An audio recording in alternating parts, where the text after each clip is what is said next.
Joe Rogan Podcast. Check it out. The Joe Rogan Experience. Train by day, Joe Rogan Podcast by night, all day.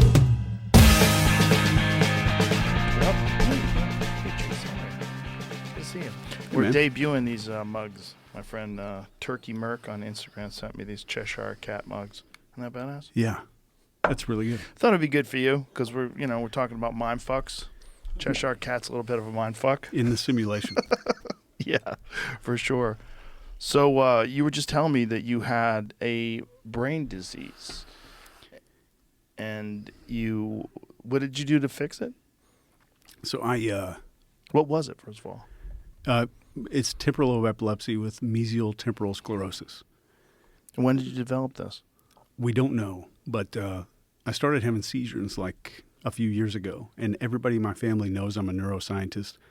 I say with a lowercase n, not a PhD neuroscientist, but you studied neuroscience. Yeah, I postgrad at Harvard and Duke, but they assumed, Chase has studied all this stuff. He's going to know if he's having seizures, but these seizures come with amnesia. So I didn't remember that I was having any of them. And this was like 3 years ago. I'd retired from the military and then started having these seizures. So then I found a neurologist. The drug that they gave me, the number one side effect was seizures from this pharmaceutical company. So I kind of looked around, and I found this guy as a functional medicine guy, and he got me on Methylene Blue to start off. And I know Mel Gibson was on here talking about it. Mm-hmm. And that instantly stopped everything. And some other stuff. So it was a fabric dye, right? Yeah, in 1890. How weird. And who the fuck drank it first? Who's that guy? Make blue jeans out of that? Huh. Yeah, wonder what it tastes like. Yeah. What if I drink it every day if it affects my health? It tastes like chewing an aspirin. I'd take it. Okay. Yeah. I take it every day as well. And RFK Jr. told me about it. Yeah, man, it's fantastic.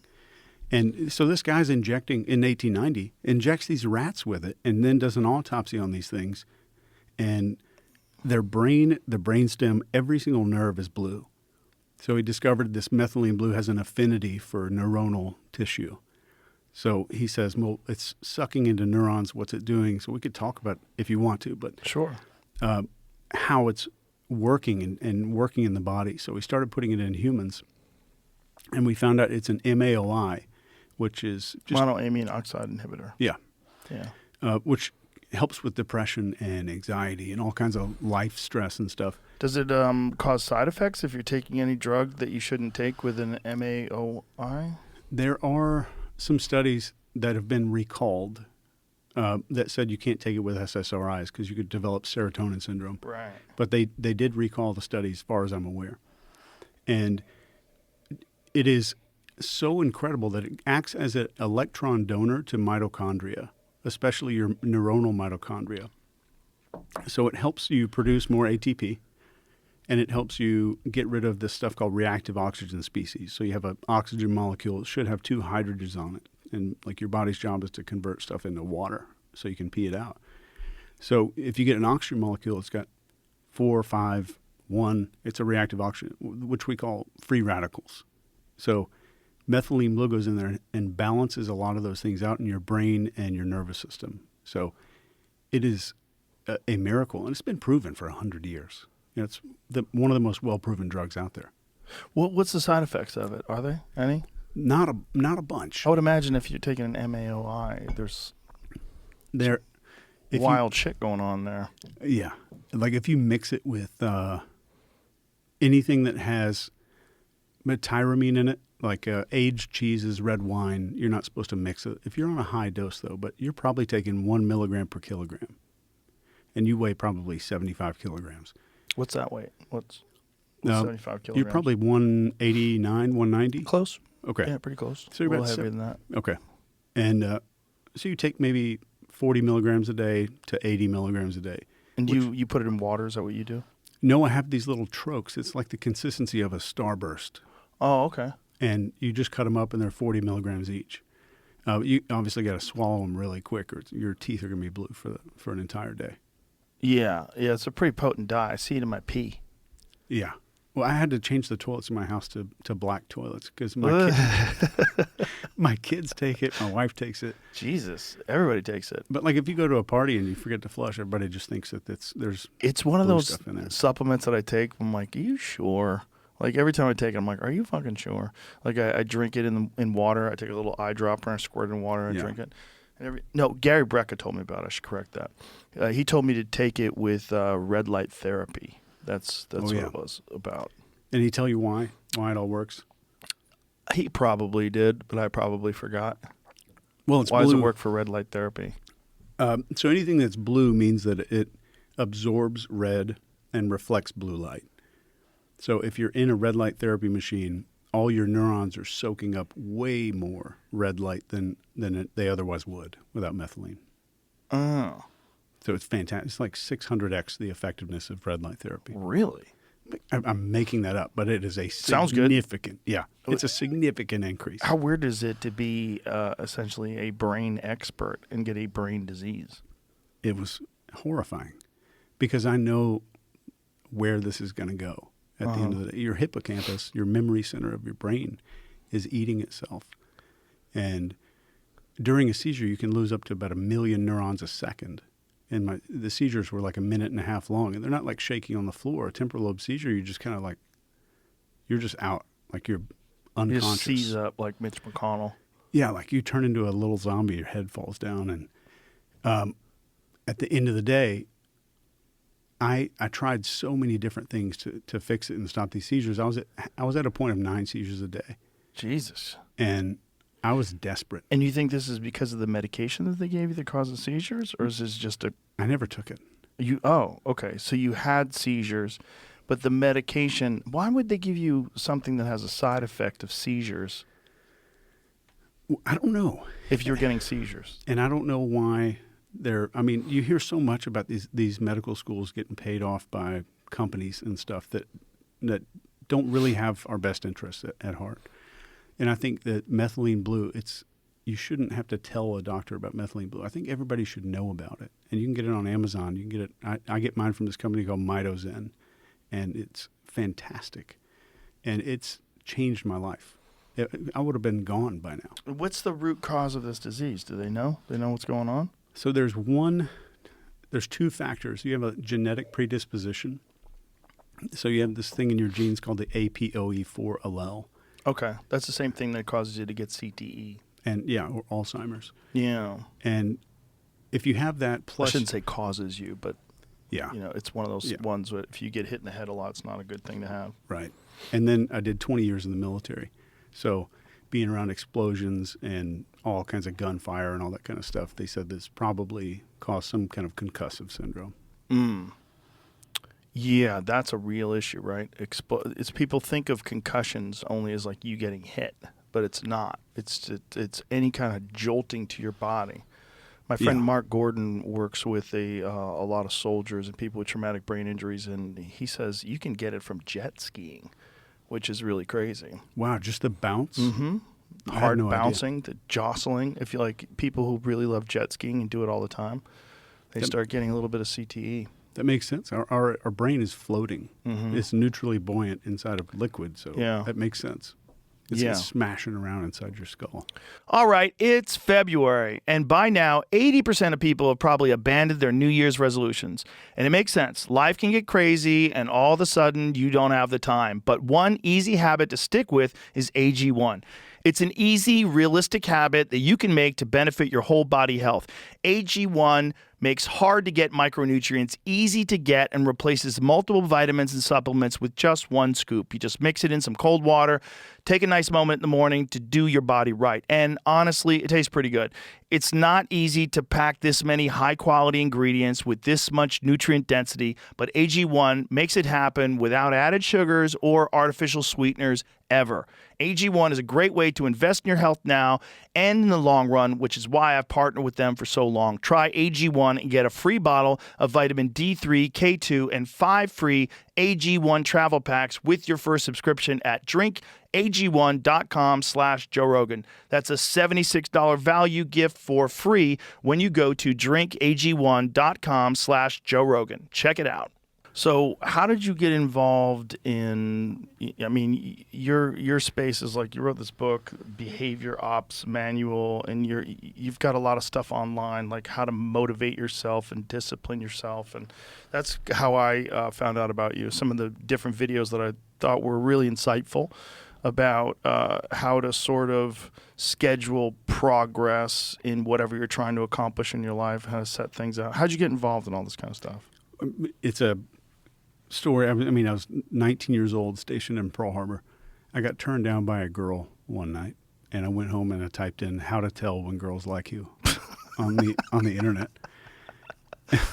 I printed out like a 2-foot stack of shit just to read through, because I didn't want to be rejected again. So That's hilarious. I got into this body language stuff, and then it was just behavior. And the more I could kind of see somebody's insecurities and when somebody was stressed and the little fears that are hiding behind behaviors, like, it made them human to me. So I think I had some social anxiety, and me being able to kind of see behind that mask, I wasn't judging anybody, but it was like, wow, they're messed up too. So I kind of got addicted to that, and I just rode this line down this behavior path. And I got obsessed with studying all this behavior. And a friend of mine was killed on USS Cole during the terrorist attack in 2001. September 11th, the Cole got attacked in the Gulf of Yemen. And I was like reading these intelligence reports afterward that said there's failures on the ground. We didn't develop assets in the country. We didn't, take the actions that we needed to take to get this intelligence. And I was like, man, they need this behavior stuff. So I got more and more obsessed with it, and I started training people in the government probably around the age of 30 or so. And that was like just a few years before I retired at 38. And the novelty still hasn't worn off for me. I'm still obsessed with that field of study. So were you trained to train people? Like, how did you go about starting to train people? What was it based on? It was me. The first group of people I trained was a car dealership, just to see if I could do it. I said, I'm going to go in there and do it for free. And then I started training people in the military. And these are U.S. Navy and other branches.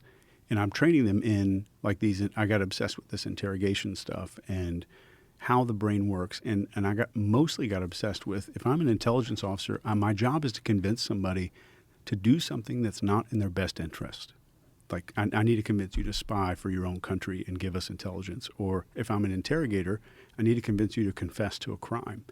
So I spent time hanging out with people that do cult recruiting out in California.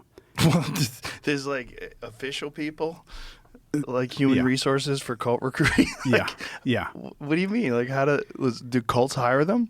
No, I think they join the cult, and the cult says, "Oh, this guy's really charismatic," or he was I think half of these dudes were like ex-club promoters. Like, they got sense. that vibe, like, right. Which come by tonight. Right. And I spent time in San Bernardino with a couple of people, 3 people, that talked women into doing adult films, like young girls that were 19, 20 years old, just starting college. And I asked them, what are the methods that you use? What are the steps that you follow? And I watched several of these interactions, and then spent time with interrogators and people who do like timeshare sales and stuff like that, which I don't know if you've ever been at a timeshare sales. No, I have not. They're hardcore. So I spent time with all these people, and I wanted to figure out what are the elements that make somebody willing to do something that is maybe not in their best interest. And that transformed everything for me. And then I said, we could use all of this stuff from Manchurian candidates, which we can get into if you want to. Sure. To whatever, to help people instead of to do the opposite. So I could use the same technique to help a person instead of get them to confess to a crime. Because it's just a brain. I'm not learning about interrogation or cult recruiting or anything. I'm just learning where are these little loopholes in the brain. Does that make sense? Yeah. So what cults were these people recruiting people for? I can't talk about it. You can't say the name of the cults? Name. How many different people did you talk to that were cult recruiters? 6. 6? So there's more than 6. How many cults are there active right now? It was 2. There were 2 cults. 2 cults, 6 recruiters. Yep, I would call them cults, but... Well, I call a lot of things cults, so throw that word around freely. Let's do it. And these guys were just... they had that little Bill Clinton energy. You know what I mean? They just kind of captivated the person they were talking to in this little bubble. They were all about you. They're really interested in you. Right. And I heard Tom Cruise is awesome at that. oh yeah, I heard when you talk to him, you're like the only person in the room. yeah. And it's just that stare. Tell me more. Tell me more. Tell me about your mom. And you get that. They all had that quality to them. But one of the things that all of them had, the one trait that I think all of those guys had, was they could get you to deviate off of your baseline really quick. And so they can get you to curse. That's step one. They get you to say something that's a little bit outside of a social norm. They would all do that as step one. Every single time. Huh. So what like in the cults, how would they do that? What would they try to get you to deviate from? What would they try to get you to do? So their goal was to get you to agree to join the cult. So if I can get you to do something that's outside of your norm, so I use something called elicitation. So instead of me asking questions, let's say we get into the back of an Uber and I want to ask the Uber driver to complain about his job. Mm-hmm. Instead of using questions, which are weird, right? So like I'm like, hey, do you like your job? Right. That's weird. Yeah, weird. It's like saying, hey, how much do you guys make? You say, hey, I just read this article the other day. It said Uber drivers are the most highest respected people out there, and they love their job. They have the highest job satisfaction rating. That's incredible. And the guy turns around like, what? So you bullshitted him. Right. So that's called triggering a need to correct the record. It's one of the methods. Oh. But I very quickly get your brain to associate a mental script of friend mode. Because he doesn't talk about that with other riders. He bitches about his job to his friends. Right. So I'm getting your brain to start shifting into this. I'm behaving as if I'm with a friend. Right. So I start getting that behavior out of a person very quickly. So we're just activating a script in that person's mind that goes from I'm with a client to I'm with a friend. And that's that first level deviation of behavior right there. Okay. And once you get the script activated, you can start leading them in other directions. So the second step usually, and this goes into Manchurian Candidate stuff, and if you want to talk about Sirhan and all that kind of stuff, we can. Sure. But to get them to start making a little bit of an identity agreement. Are you this type of person? So in reality, if I wanted you to, let's say, join a cult, like, are you the type of person, and I'll just have an A-B question. Okay. So, in my life, I've discovered there's two types of people. There's people that take action when they know something's right, and there's people that wait and wait and wait. And I'm sure you know people that wait and wait and wait. But I've got you to agree that you're type 1. Okay. Because I said, I'm sure you know people, and even your head nodded. Right. Right? Right. So I've got this little agreement of identity. I am a type of person who blank. Right. So you're influencing a person to sort of go along with whatever narrative you've already created about them. Right. Yes. Okay. And if the moment you get to identity, then you're guaranteeing that you can predict future behavior. And this goes really deep. We can get into hypnosis and all that stuff if you want to. And once I get identity agreement, this is the same thing with politics. You see the exact same thing.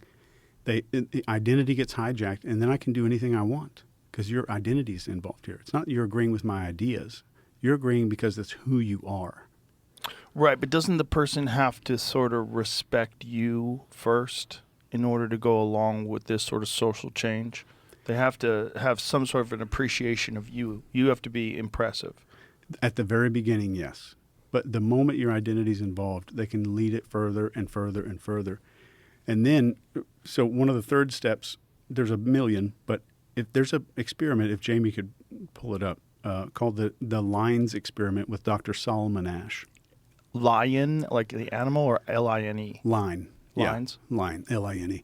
So where this guy was at a table kind of like this, but you're a volunteer at an experiment. There's like 15 people in the room. Everybody else but you is in on the experiment. You're the only volunteer in the room. So they show you these lines that are 3 lines on one page, and they show one page that has 1 line on it. So which line on this page is equal to this line over here? Okay. So obviously, you're over here on the target line, you're going to pick C. Right. Right? I mean, that's glaringly obvious. Mm-hmm. So in this experiment, Dr. Ash is doing this conformity experiment. So these other people in the room all go before you, and everybody in the room one at a time says A, A, A, A, A, A. And it gets around to the person, and this was almost 100%. 100% of people in the experiment would say A. And it's right in front of their face. The truth is right in front of their face, and they would go with the group because the group did it. The group is telling them what to choose. But it's not even slight. Like, the difference is so glaringly obvious. It's kind of amazing. How did they pre-pick the people that were going to be the test subjects? Like, did they have any specific things that they were looking for? Because I think there's a lot of people that even if you got 13 people to say A, they would go, what are you guys talking about? It's C. Like, was there anything about them that they picked? Like, were these people pre-selected for being? No. No. And they ran the experiment. Do you ever think about yourself in that room? What would you do? Yeah, and I worry. What do you do you? No, I think in reality, everybody that's listening right now would say, not me. 100% of people would say, I wouldn't do that. Well, I think it kind of depends on your station in life. Yeah. You know, where you're at. When I was young, I might have just said A because everybody was saying A. Yeah. You know, because I didn't want to be an idiot. So that's one of the things they did. They replicated the experiment on college campuses. Whereas people are highly suggestible. They're young. They're still trying to figure out who they are. And so a lot more suggestible. And this is, if you think of the way that social media manipulates our brain, it falsifies a tribal agreement, and it makes us say A. Right. So we're willing to ignore everything that we see because we're seeing a tribe say that something else is happening. Okay. So it'll override our brain. And if there's one thing, like if you just, one thing that matters a lot is that our brains are not capable of of overcoming this technology. We don't have a firewall. And technology has outpaced our brain's ability to adapt to it. So I can falsify a tribe around you that says, oh, this is all happening right now. Mm-hmm. And Dr. Phil, you and I both are friends with Dr. Phil, calls this the tyranny of the fringe, where this fringe pretends to be a group of 1 million people when it's just a small group that gets over a lot of attention. It's really inflated, so it looks like it's more popular than it actually is. And if your identity is already there, then that automatically makes sense, and we'll ignore just basic facts. And it's not about the right or the left. It's both of those sides have been doing this stuff for a long time. But if I can get you to think that most of your tribal members agree to X, then most people, like 90% of people, will say, okay, X is true. Well, especially with social media, right? Because obviously it'd be about something that's a little bit more complex than the size of a line, but you're so easily manipulated because it's not really just people that are responding. It's a lot of bots. Yeah. And you're seeing that more and more lately. I was watching this video today, and somebody pointed out after the video, look how many bots have retweeted this video. And it was astounding. So it's like, oh, there's a narrative that someone's trying to push because of this selectively edited video. Yeah. I'm like, wow. Well, you're a dragon believer. I saw that. I love that so much, man. That's just the View ladies. They're crazy. They're the gift that keeps giving. That's that poor lady Joy Behar. Yeah, said you believe in dragons. Yeah, it's hilarious. And the next day, I think I checked your Twitter, and it was just said Joe Rogan, dragon believer. Yeah, I said I have to change it now. Yeah. It's perfect. It's so beautiful. For someone like me, that's a gift. What you were doing is not just, I mean, it was funny. It was really funny. But it helped to shine a light on the absurdity that some of these people will go to just give people misinformation, like the most obvious misinformation. Well, not only that, but it was after she was talking about The View being a great source of information because they're part of ABC News. So they check things, unlike me, who believes in dragons. So it's like, it was so perfect. It's like, fucking, did you even watch the video? And then she said she double checked it. Did you double check that? Like, oh yeah, I did. I checked it. That was wonderful. It made my day. I was happy all day that day. I was like, what a great day. It made my day to see you change your Twitter. Well, it's funny when people are their approach is so simplistic. It's so obvious to anyone else that it becomes fun.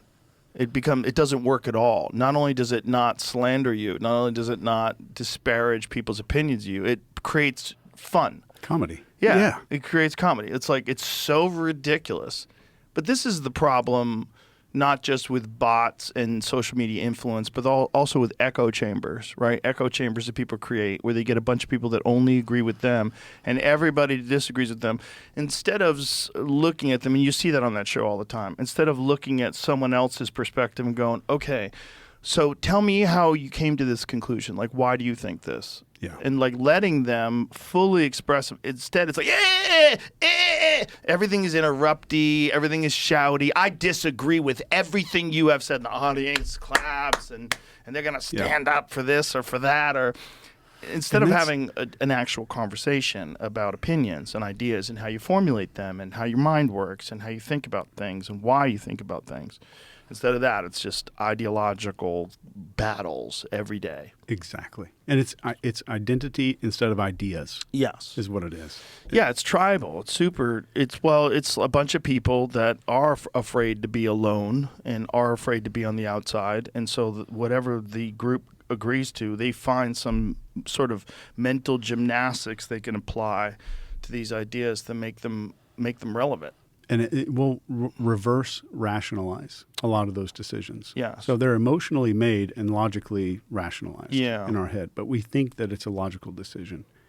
And it's so easy to weaponize a human being, from a Manchurian candidate to just to getting someone to like something on Twitter because it makes them feel morally or intellectually superior because they shared it. It also makes them feel like they're a part of a team, which people love. I mean, we are tribal animals. We do not like to be a lone outcast. We like to be a part of a team, which is why you see audience capture.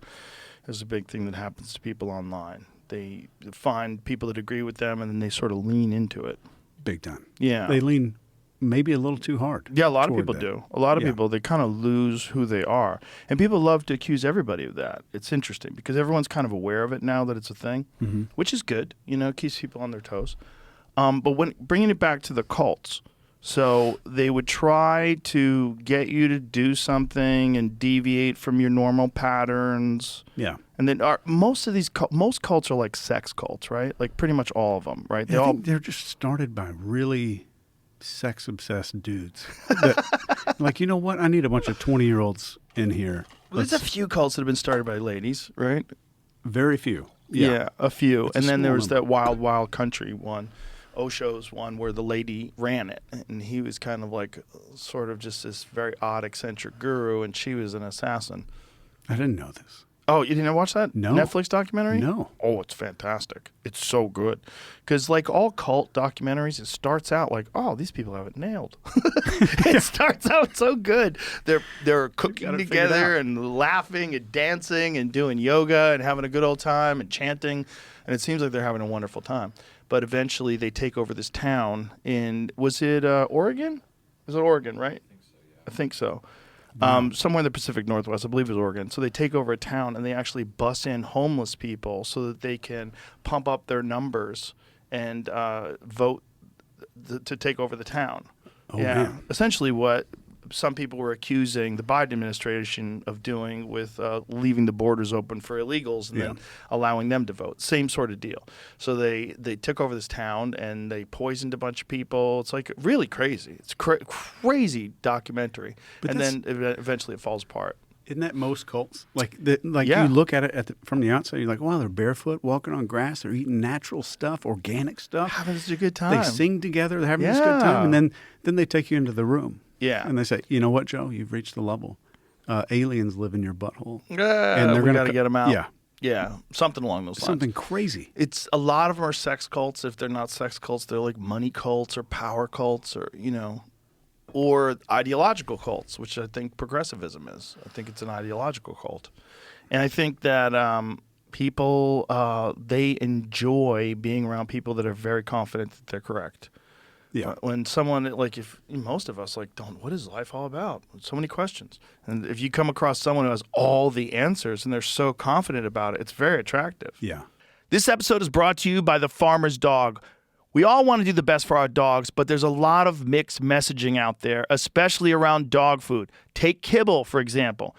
You don't have to do a lot of digging to learn that kibble is actually ultra processed. They put the words like premium on their bag next to pictures of real ingredients, but food doesn't end up as burnt down pellets without extreme processing. For decades, it was the default dog food, but not anymore. The Farmer's Dog is healthy food made with real meat and vegetables by people who care about what goes into your dog's body. The recipes are developed by board-certified nutritionists to be complete and balanced, and their food is made to the same safety standards as human food. It's lightly cooked to retain vital nutrients, and then it's pre-portioned to suit your dog's needs. So try The Farmer's Dog today and get 50% off your first box of healthy, freshly made food plus free shipping. Just go to thefarmersdog.com/Rogan, tap the banner, or visit this episode's page to learn more. The offer is for new customers only. And I think for people that are asking questions, which may be the type of people that are joining these cults, they're questioning things in their life. Yeah. Our brains are naturally attracted to certainty and authority. And we can talk about, authority is what we really probably should talk about. But we're attracted to that. And our brains, the mammalian part of our brain, will simply follow somebody that is easily followed. Like, what is the clearest signal? It's not the smartest person in the room, not the best idea. What's the clearest signal that's pointing in a direction that I can follow? And our brains will just default to, once we trust that authority figure, we're automatically going to assign good traits to them. We're going to think that they're a good person. We're a good person because we're aligning with this person, just because they were followable. Okay. So it's a clear message. And so these guys who were recruiting people for cults, were they open with you about this stuff, or did you kind of like figure it out by talking to them? I signed a ridiculous non-disclosure agreement with each one of them individually. The main The cults have NDAs? No. The main individuals. The main organization did not know I was there. Oh, I see. And it was mostly they would go around the mall. They spend time around these shopping mall areas and talk to people. Yeah. And it was all kind of very basic at the beginning. So cults indoctrination is a longer process. It's not like, hey, let me talk to you for 5 minutes. And you're like, yeah, I'll join your cult and we'll worship aliens and stuff together. It's a long process where like the deviation escalation continues to increase over time. And it's the exact same way if you're programming some Manchurian candidate, or if you're a hypnotist and you're seeing a client, you want to get them to deviate from their normal behaviors, right? To fix their behavior. Right. So it's not all bad. So we can use a lot of those same techniques to help somebody instead of hurt them. That's what I started discovering over the years. And I've studied like how to access every loophole in the human brain. And the fastest way to do that is through novelty and authority, number one. And there is nothing faster in the human brain that'll give you that kind of access. Novelty and authority. Like, give me some examples of that. So let's say you and I are living 10,000 years ago, 15,000 years ago. The average tribe of people was like 150, 120. And let's say your job and my job was to go and collect fish in a bag and then kind of bring it back to the tribe at the end of the day. And every day we went to the same spot. It was a great spot. We walked by this bush, this big-ass bush.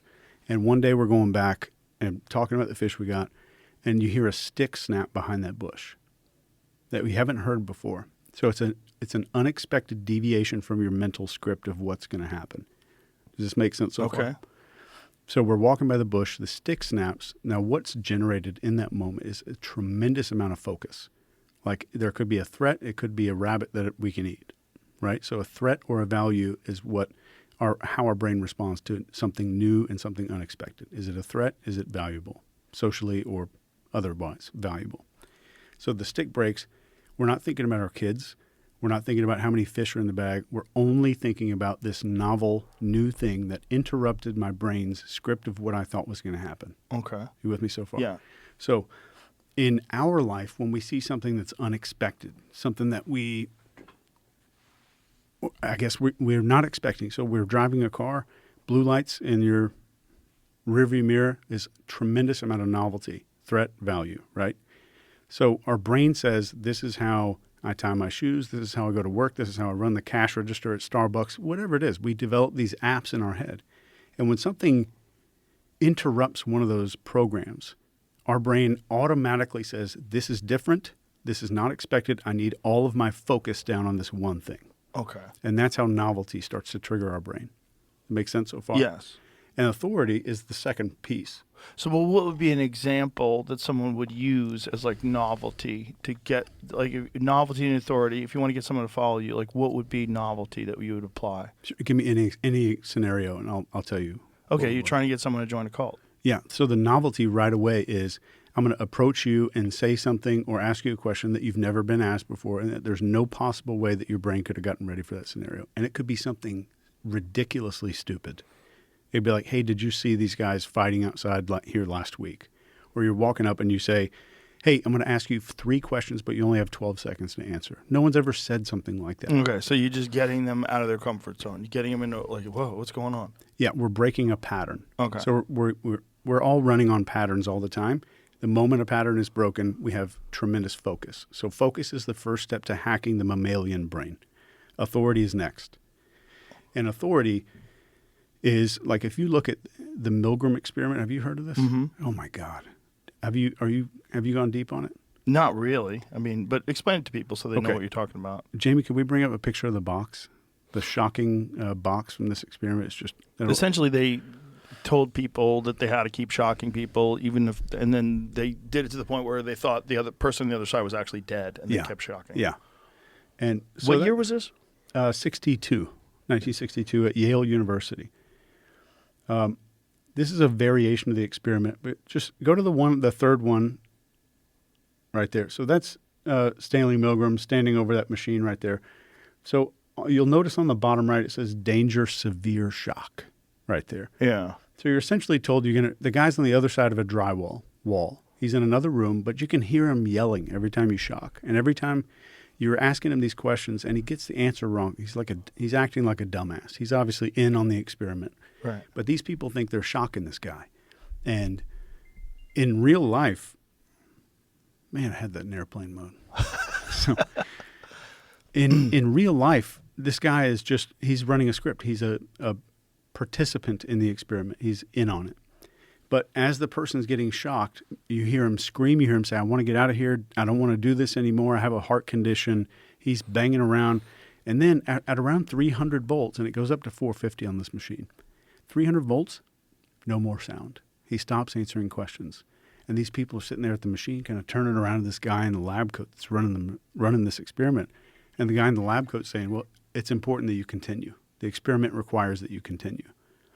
And they keep going. They keep delivering electric shocks to this guy that was screaming before and is now silent. He's not even answering these questions on the test anymore.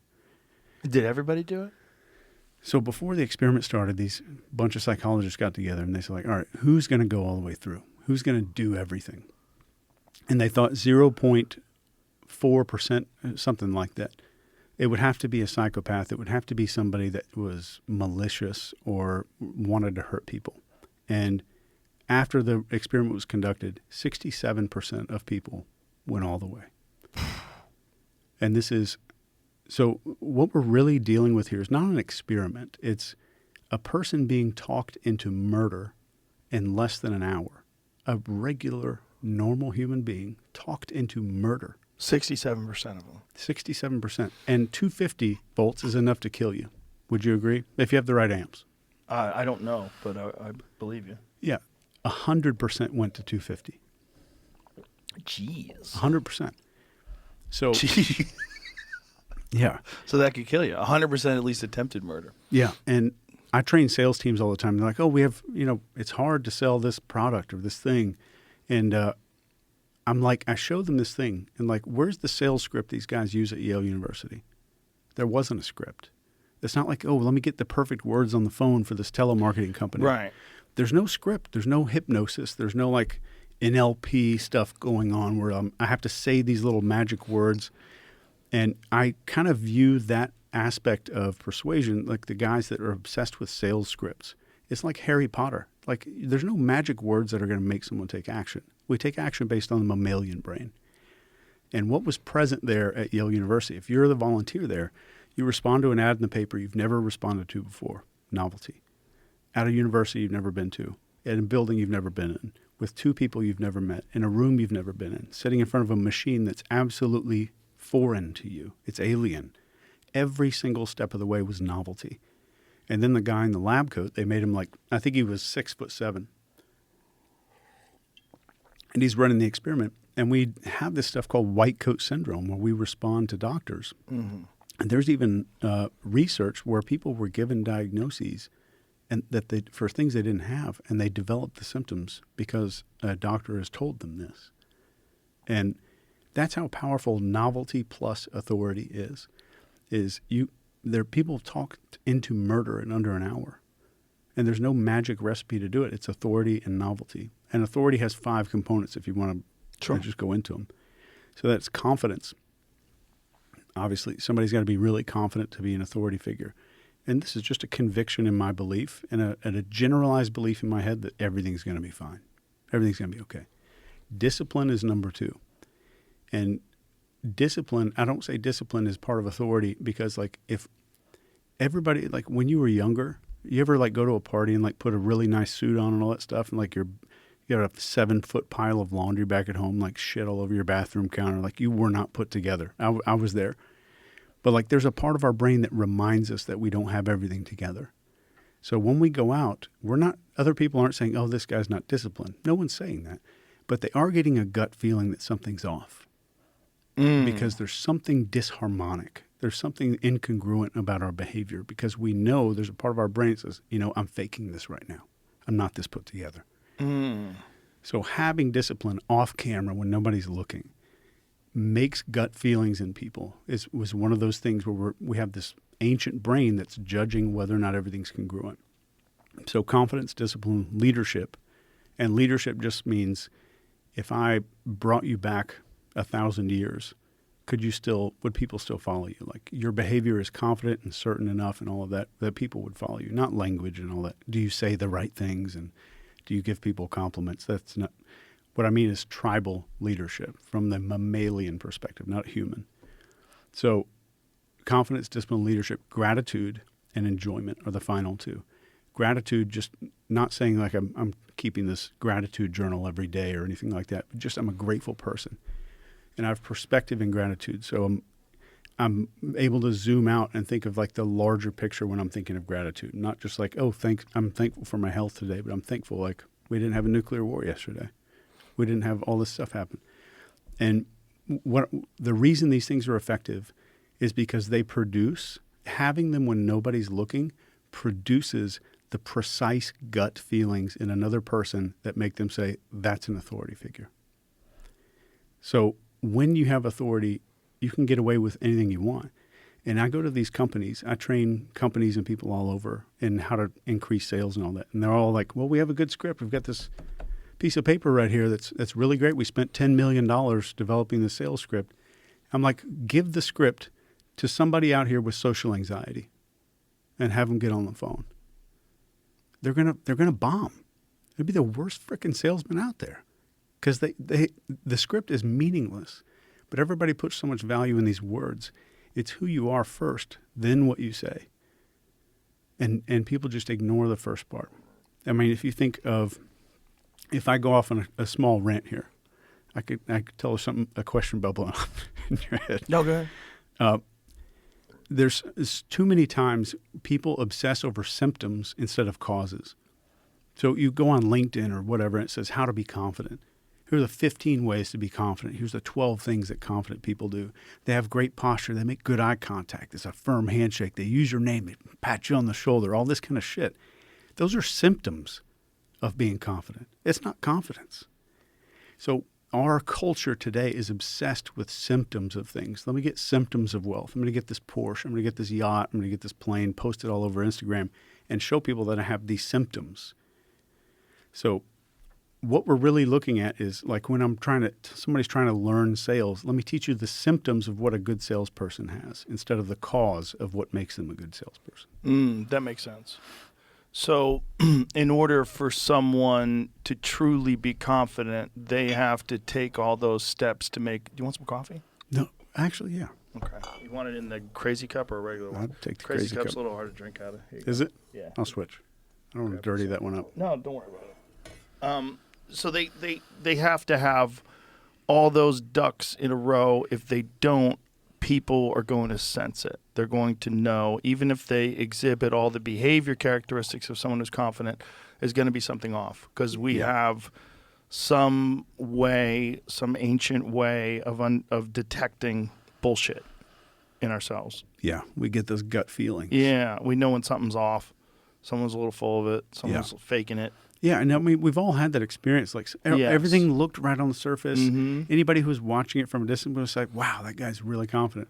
But in your gut, you're like, "Something's off." Well, Something wasn't right. particularly if you have all those bases covered.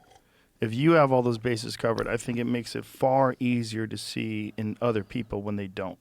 Yeah, because I mean, if you have confidence, that means I'm living in front of my eyes. Right. I'm not just stuck back here the whole time. So if you're going to teach people how to be confident, essentially, you have to teach them how to get their shit together. Yeah. Unequivocally. Like, undoubtedly, undebatably, like you have to have your shit together. Clearly. Yes, absolutely. Otherwise, you're not going to really be confident. It's always the back of your head. It's always going to be fucking with you. Yeah. And there's 5 areas of your life that I've identified. This is not some self-help program or anything, but there's 5 areas of your life that create gut feelings in other people, and that's your environment, how you handle all these things, your environment, your time, your appearance, your social skills, and your financial life. It's like if I've got unpaid bills, I've got creditors knocking on my door all the time, and then I go out and try to look like I've got my shit together, I'm going to send those signals that something's not right. To people that are aware, not to people that are willing to join cults. Right. Correct. That's the problem, is that there's not really an operating manual for life or for the human mind. And we're dealing with these very complicated systems of work and social life and hobbies and all the different things that people do. It's very complicated. And a lot of people are just kind of like stumbling through it, learning along the way, hopefully every time they fuck up. Yeah, yeah. So, and a lot of that is, even with these cult recruiters, these people have an unconscious knack to spot suggestible people. So your level of suggestibility is how much will you think a person's an authority figure, even if they're faking confidence. That's basically what that is. Mm-hmm. Will you accept a suggestion and act on it? And we've got guys like Sirhan, who killed RFK in San Francisco. This is 60s. I think it's Los Angeles. I think it was San Francisco. I think it's Los Angeles because I was at the actual hotel where they did it. Where We they- actually okay. filmed Fear Factor there. Okay. See, that's true. I don't doubt you at all. I'm pretty sure. Pretty sure it's Los Angeles. And there's also some debate as to whether or not he did it. Oh, I did a whole video on this on my channel. Yeah. What is it? I don't know enough about it. But I know that there's some people that, obviously there's some people that think that like JFK's driver shot him. There's some like kooky conspiracies. Yeah, Ambassador Hotel in Los Angeles shortly after Kennedy had finished. Yeah. So that hotel, we filmed Fear Factor there once. That's the only reason why I know. And we were in the kitchen where like Sirhan. it happened in the kitchen. Yeah, we were in the spot. Oh, I'm like, man. this is crazy that we could film this stupid fucking show in a place where a presidential candidate got murdered. Yeah. Was that the reason they filmed there? I think a lot of stuff filmed in that hotel. I think the hotel had been defunct, and a lot of there's like abandoned buildings and things in Los Angeles that they use for filming stuff. Okay. Because there's a big filming industry, like they film films and TV shows and stuff there. It's like a cool environment, and it was like spooky, rundown, old hotel. I don't even remember the episode, but I just remember us being in that room going, "Rrr." That weird feeling. Yeah. So the Sirhan thing is like that. People believe that's part of MK Ultra, that he was some sort of mind-controlled person. I do. Yeah? And I mean, I may be the number one guy in the country on the mind control stuff. I think I probably am. And I definitely believe that was influenced by a guy named Dr. Joylyn West. Jolly West. Yeah. Yeah. Yeah. So, and it's not about skill. At something like if you're doing something like this, it's not much about skill level. It's can you find a good target that's highly suggestible? And you have some basic skills in this. I give you like 3 or 4 days worth of training in how to do covert hypnosis and all of this other stuff, and how to create amnesia in a person, so where you can just tell them to forget something and they'll willingly forget it. I could train you in 3 days how to do something like that. It's terrifying how our brains do not have a firewall.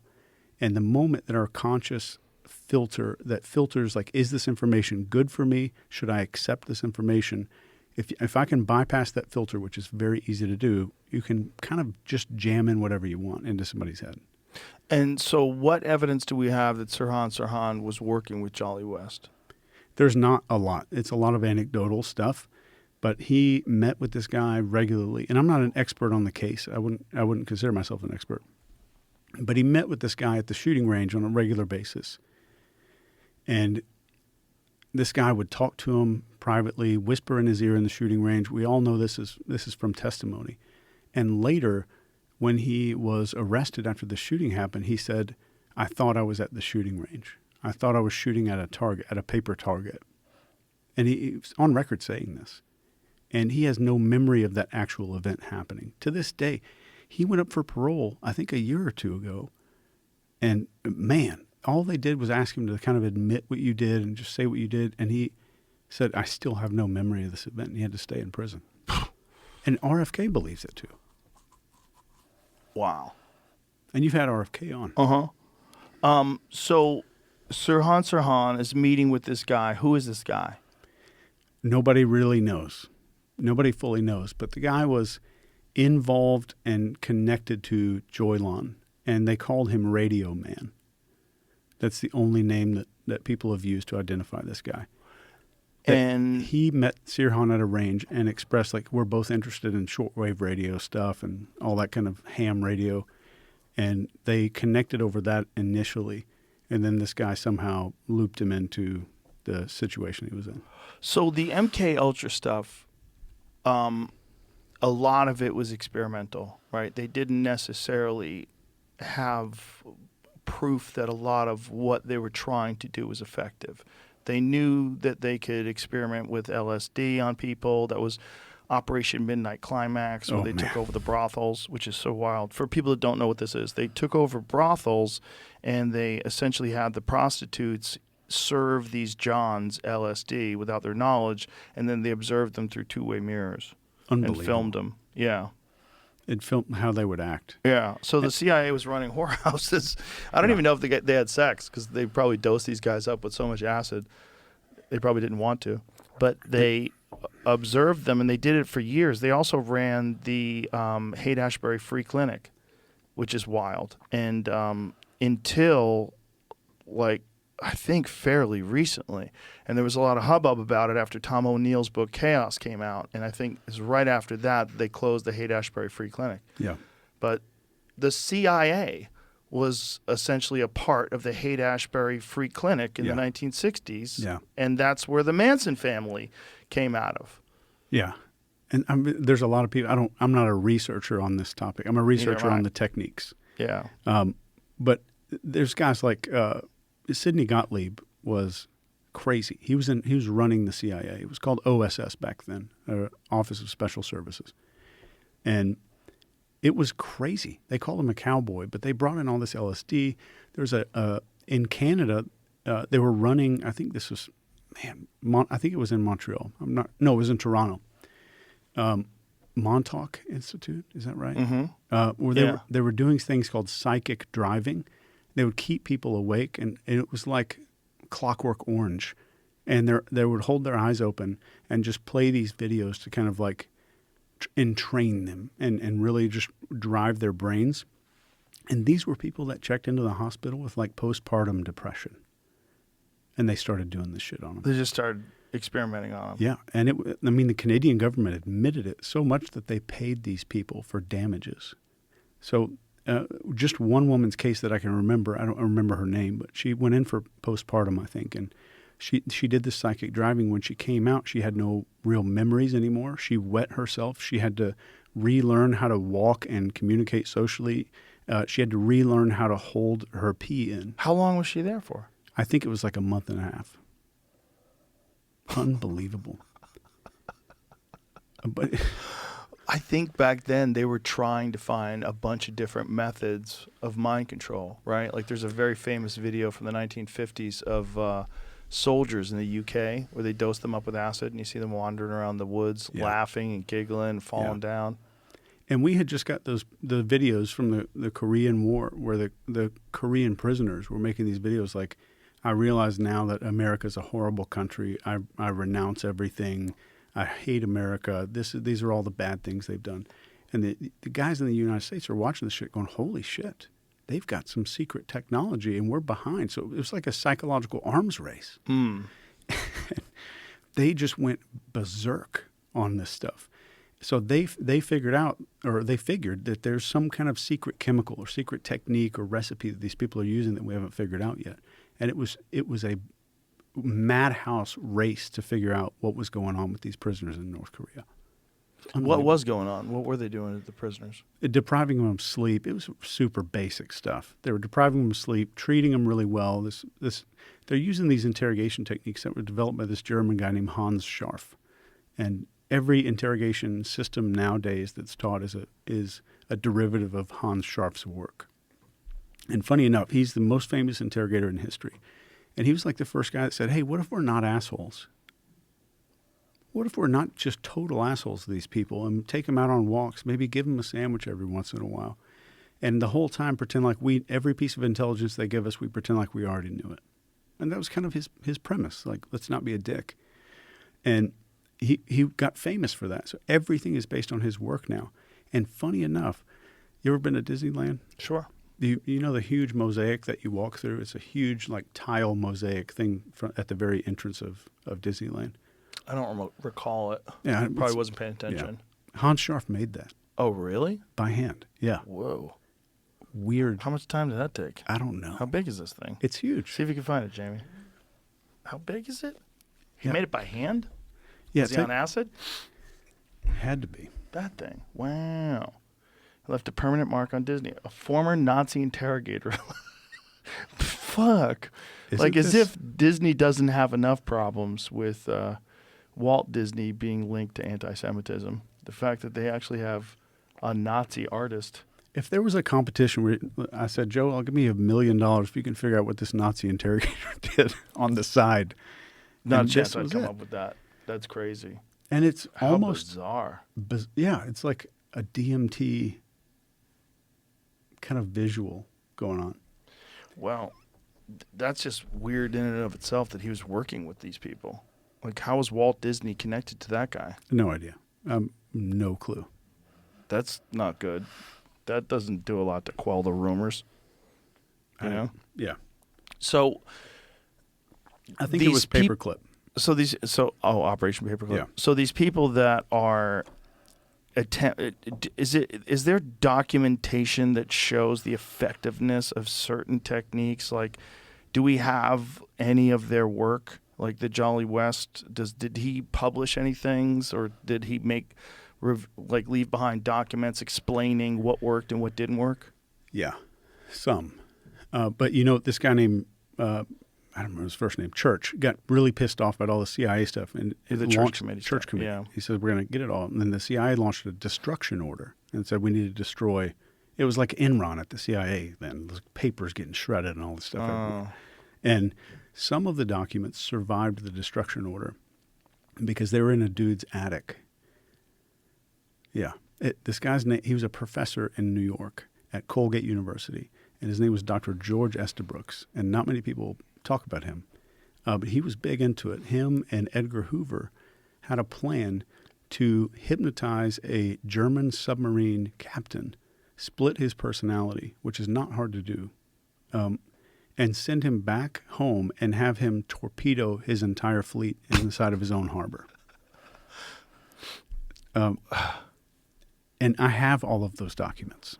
So these professors and these scientists were working with the CIA while they were developing MK Ultra. So they probably thought they were doing it for national security purposes. Yeah. And so they were probably saying, look, North Korea is doing this, Germany's doing, all these countries are doing this, we need to do this as well. Yeah. I mean, they were at the bottom of Maslow's pyramid. You'll do anything. Like, Right. so our country's going to go down. Did you read Chaos, the Tom O'Neill book? No. It's about the Manson family, how they did it with the Manson family. It's essentially, I mean, he lays out a very compelling case for the CIA not only training Manson, but supplying him with LSD and then getting him out of jail every time he got caught. And that it was done to change the perception of the anti-war movement. Like the hippies were peace, love, and psychedelic music, and people were dropping out of society. And instead, the narrative now became, no, they're murderers and psychopaths, and they're going to kill beautiful actresses and people in Hollywood. So they thought he would be like the vaccine for Timothy Leary and all the people. Yes, yeah, that's a good way to put it. Yeah, that they took this guy who was a con man and had sort of a proclivity towards, influencing people and being charismatic. And you ever heard his music? No, I didn't know he did music. Yeah, he actually recorded with Brian Wilson of the Beach Boys. And I think Brian Wilson and him, there was like a real problem because his career didn't take off, and like he threatened him. It became very problematic, his relationship with Brian Wilson. But you can find the song. You should listen to it a little bit. The Manson. Can we play this? Does someone own this? How's that work? Well, that was something we hadn't talked. Guns N' Roses covered one of his songs. Did you know that? Oh yeah, we talked about that. I think we did. Yeah. But he recorded some songs, and they're not that bad. Is that him singing? Yeah. Time keeps on flying. Think you're loving, baby, and all you're doing is crying. That's not bad. It's not bad. Yeah, it's decent. It's not bad. It's an okay, shitty song from the 60s. Yeah. It's not something you want to put on your Spotify playlist, but it's not bad. It's better than a third of guys that play at the bar or something. Yeah. It's better than a third of the guys on 6th Street in Austin, Texas. It's not bad. I mean, he was a charismatic person, right? And that's what you need to run a cult, and that's what you need to be a good rock star. And a lot of psychedelics. Yeah, and he apparently wouldn't take them. He would give them to people and pretend to take them, and then he would use these methods to manipulate them while they were under. So, like, he's sober, and he's going through this CIA textbook of how to manipulate and control these people. And then he gets these people like Tex Watson and, Squeaky Fromm and all these fucking psychopaths. And he, through this sort of indoctrination and bringing them into the family, and they're staying with him and then he's committing murders and crimes, and he keeps getting out. He gets arrested and they let him out. And the sheriffs that let him out, they all have the same explanation. I was told it's above my pay grade, and they just let him out. So the guy's violating parole, and he's getting out like multiple times. My God, it's I very didn't know this. Yeah, and there's a real compelling case for Jolly West. First of all, there's anecdotal evidence. Jolly West visited him in jail, and they think that that's when it all started. Wow. Yeah, I don't doubt any of that. It makes sense because that's a really successful cult. As far as the historical footprint, everybody knows about the Manson family. I mean, that worked. That scared the shit out of everybody. It was weird. Like, oh my God, what if your children joined the Manson family? Oh my God, my kids are vulnerable. What if they want to be peace, love, and flower children and they get wrapped up in the family? And it just sort of changed the tone in society.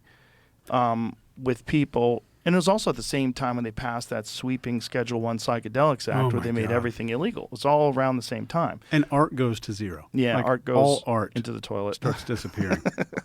Architecture, a lot of things music. went south. Yeah, car design.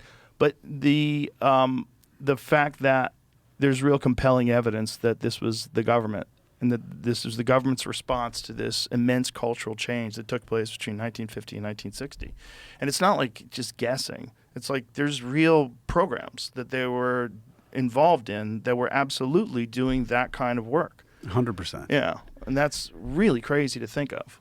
And it gets deeper. Like there are step-by-step programs they have for creating a Manchurian candidate.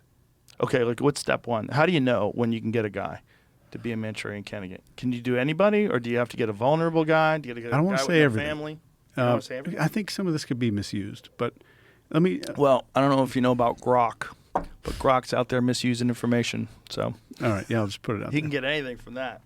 So, like, you're a very social guy, Okay. and you've got lines in your forehead here from raising your eyebrows a lot. There's people that are your age that are not very socially connected to people that have the smooth foreheads. Oh, interesting. So if you're smiling a lot your whole life, you're going to develop these little crow's feet, and you'll do it by the age of 19. If you're a social, happy person, you'll see the crow's feet. If you're angry all the time, you're going to see this little muscle right here, the glabella, I got start to. that thing. Yeah, but yours is not that pronounced. But whatever emotion we experience on a very, very regular basis etches itself onto the face as a rule of thumb. Saying that this is science it's not. This is my observation. There's no study that I can send you. But we can see that. I mean, you can see somebody who's lived a super happy life. They have these little smile lines around their eyes. Mm-hmm. Somebody who's raising their eyebrows a lot. This is our forehead is a social billboard. Right. So you're going to see those lines start coming on the face. But what if I told you to make a skeptical facial expression? What would you do? If you asked me to be skeptical, Yeah. this is my skeptical face. Okay. So like somebody's trying to feed you something, most people will these lower eyelids are going to tighten up. They That was do the that. first I thing might you do did. that too. Yeah. I might do that. So you're like, Most of the time, though, I'm like, what? Yeah. It's my what bitch face. What bitch? Yeah. What?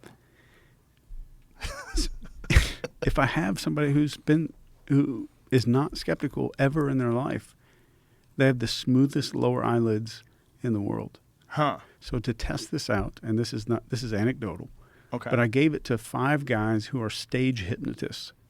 They're out of these comedy clubs every night, knocking people out and all that stuff. And I Right. told them, test this theory over the course of 5 years. They all said it's 100% accurate. Because, they bring people up, and some guy doesn't go all the way in. His hands aren't stuck right. together. He's like, all right, sir, thanks for coming. Go back to your seat. We should explain what we're talking about. There's comedy hypnotists. And if you don't know, and if you haven't seen it, you would think it's bullshit. But I was very fortunate when I was 21, when I worked in Boston, there was a guy who was really good at it. He was an actual hypnotist. His name was Frank Santos. And he did this show, this comedy hypnotism show. I think it was every Monday night at Stitch's Comedy Club. And it was insane. He would have people go on stage. They thought they were having sex with Madonna. They thought they were in a rowboat, and the rowboat was going to tip over. It was they had a dance, they had a dance, and if they danced the best, they thought they were going to win $1 million. And it was weird. Yeah. It was weird to watch and he could tell when someone was under and someone wasn't under, and it was weird. It was weird to watch because I never believed in that. And I was like, well, I guess you have to be a dope. Like maybe you just have to be a dope, and that's the kind of people that he picks. He just finds the dumb people. But a lot of the people I talked to afterwards, I was like, what happened? And they're like, I don't know. It's just like he's snapping his fingers, and next thing you know, I'm fucking dancing. It Or was the banging weirdest thing. Madonna. Weirdest thing I've ever experienced in my life. So I'm a hypnotist, certified hypnotist, and I've learned it just because of my brain obsession. And I didn't believe in it either. I had zero belief that it was real. And I went to my first comedy hypnosis show like 5 years ago. This guy's name is Rich Guzzi, and it's real. Like I saw this, I'm like, oh my God, these people aren't just like performing. No, it's definitely real. And so if, what were we talking about? Hypnosis. Yeah. We were talking about So the suggestible. suggestible people. Like, how do you pick someone to be a Manchurian candidate? Can you pick anybody? Yeah. Or does it have to be a person that has, like, something off about them? I don't think they have to have something that's off. You can pick a totally healthy person that's very highly suggestible. So I have a TV show coming out that's fiction. And the bad guy in the book gets access to some of these techniques, and he doesn't know how to, they're not working. So he goes to these comedy hypnosis shows, and he just picks people that were called up on stage, and he wrecks their life. Pre-select. So he gets someone else to figure out who's Oh, that's suggestible. smart.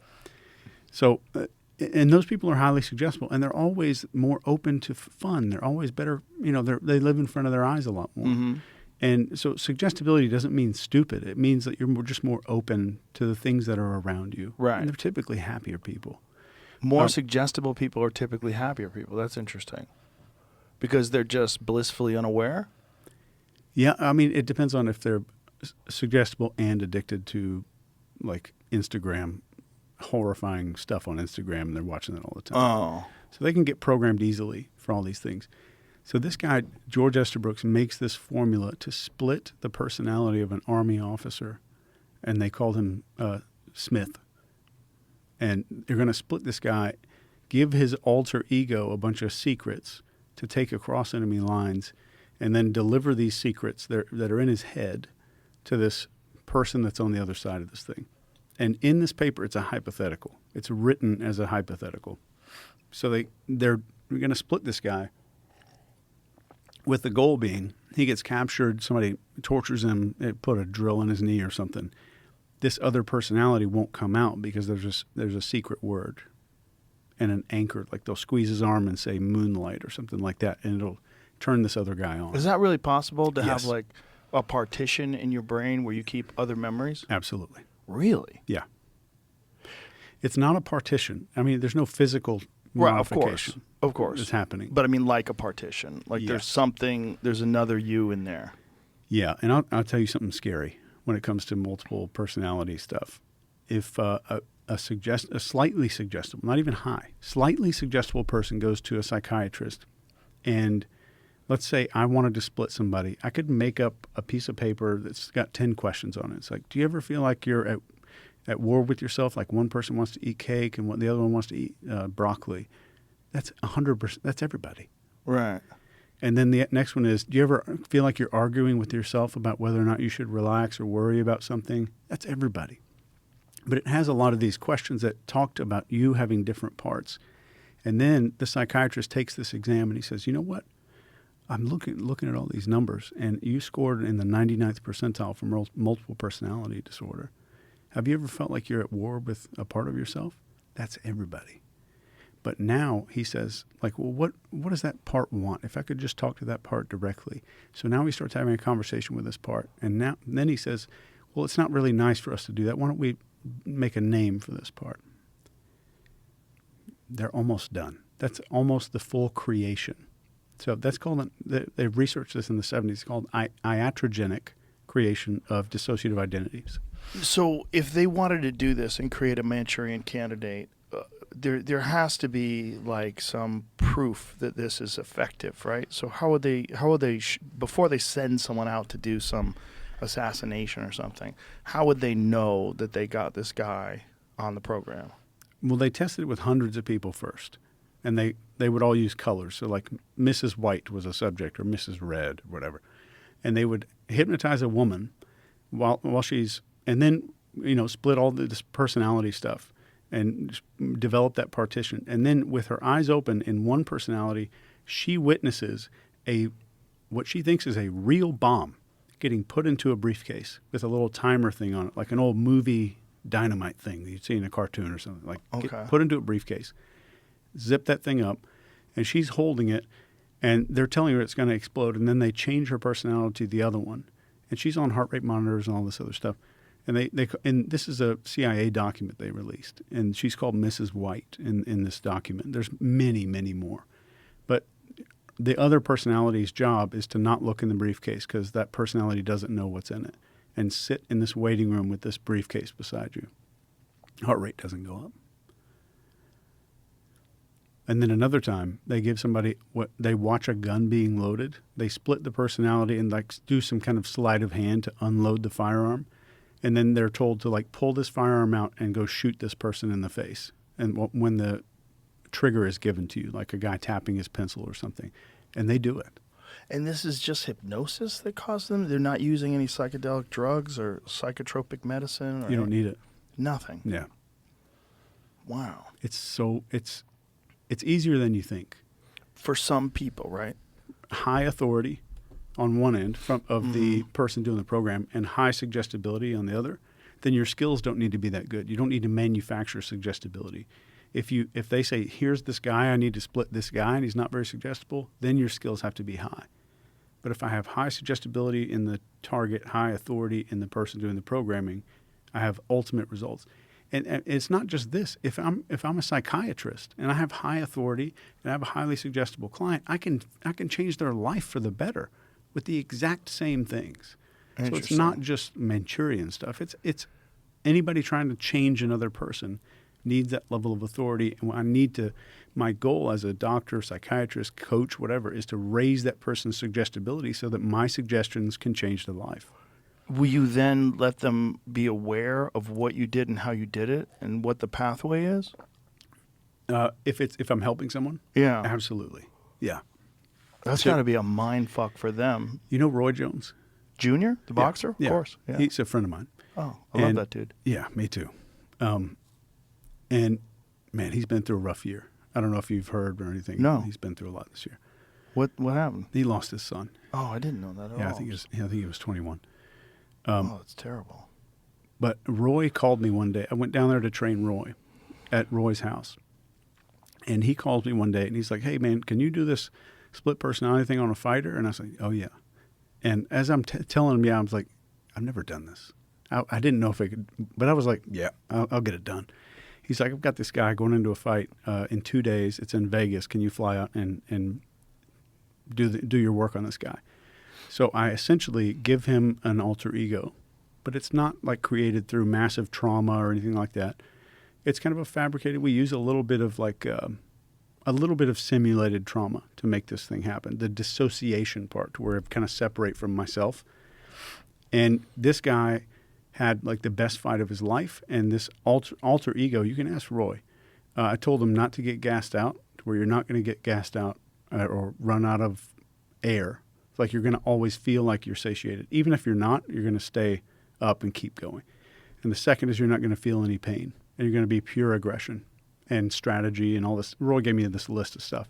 So this is a young fighter. He's like 28. I programmed him. It took me 48 hours total. Not with him, but like 2 days. Over the course of 2 days, I programmed him. And then he goes up, what's the thing where they take a picture looking at each other, whatever that's called. Face off? Yeah. So they go to do that, and his wife is off camera, and somehow this being near the opponent turned on this thing. And he just looks over at his wife, like just a glance at his wife, and she picked their kid up like there was a murderer in their house. And they moved to another hotel temporarily. She's like, that's not my husband. But we fix it to where we can turn it on and off anytime. But it scared her because it's like that little alter part of that guy came on and looked at his wife, and she did not recognize it. You know, Roy Jones Jr. had an alter ego. Really? Yeah. He didn't tell me about it. Call himself RJ. He had Roy Jones. Oh, yeah. And then RJ. RJ is when there's real problems. When RJ's out, you got real problems. Yeah. And when he fought Montel Griffin, you know, he had his first fight with Montel Griffin, and Montel won by disqualification. Do you know that fight? No. I'm ignorant something about happened. that world. I think it was a late punch or something happened. He might have been swinging when he went down, and he hit him while he was going down or while he was down already. I don't remember exactly what happened, but I remember it was a disqualification, and then Roy Jones was like, RJ's coming out. Wow. And then in the second fight, it was just an obliteration. He just destroyed him quickly. Yeah. And when you would see Roy Jones, you know, like in his very best, he was like, first of all, he's probably the fastest super middleweight in the history of the sport, and even light heavyweight. He was so fast, it didn't even make sense. There's some 1-2s that he threw that you watch to this day, and you swear they're sped up. Yeah. He's like, no one moves that fast. He's like, pop, pop. He didn't even have a jab. He would throw a left hook off the lead hand. He did everything different. Yeah. He fucked everybody up because you didn't know what to do with it. Yeah. Everything was off. It was just different, and he can move faster than everybody. Yeah. But I remember him showing me, because I'm ignorant about the fighting world and all that, but he showed me how those punches look from a receiving end. those like that 1, 2, and then a couple more after that, it was terrifying. Oh yeah, they're horrifying. You can't move quick enough. It's done. Especially if you can't don't register. know what's happening. Like if your mind your body has to be conditioned to movements. Like you see a movement, you react. You know, like if he's doing this, a punch is coming that way. I'm turning this way. I'm turning that way. If something's coming that way, if he throws the left, the right is coming behind it. I'm ducking under. If you don't know what those patterns are, and then even if you do, Roy would move so fast it would fuck up your whole understanding of distance and timing. Everything would be off. He is, yeah. He was that special. Makes sense. He was makes special. so much sense. I say in his prime, he was like unstoppable. It was like every fight was an execution. He played a fucking full basketball game one day, and then defended his title. Played a basketball game, and then after the basketball game, running around on the court, played well, and then defended his title. Just because it was like he was having fun. He was playing with his food. Yeah, he's a machine. He was truly. He was so good, man. And one of the nicest people I've ever met. Great guy. Such a good guy. Great guy, and great commentator as well. He's very good at boxing commentary. But he had a split personality. Do you know the Mike Tyson story? No. So Mike Tyson, when he was 13, Mike Tyson had a terrible childhood. You know, Bedford-Stuyvesant, Brooklyn. It was just like horrible neighborhood crime, and in and out of detention centers. He gets adopted when he's 13 by this guy Cus D'Amato, who's one of the greatest trainers of all time, but also a hypnotist. So Cus D'Amato starts hypnotizing Mike Tyson when he's 13 years old. Oh my gosh. And when he talks to him about fighting, he's like, "You don't exist, only the task." So all of the things like, what? Maybe I'm not good enough. Maybe I'm not. Maybe I'm this. Maybe I'm that. Maybe I'm a fraud. You don't exist. It's only the task, and you are going to be the greatest heavyweight champion of all time. That is such a great. And if Cus didn't die, he had an unbelievable, spectacular career. But you can tell the difference when Cus is gone. He doesn't have that mentor anymore. He doesn't have that leadership, and eventually it kind of falls apart for him.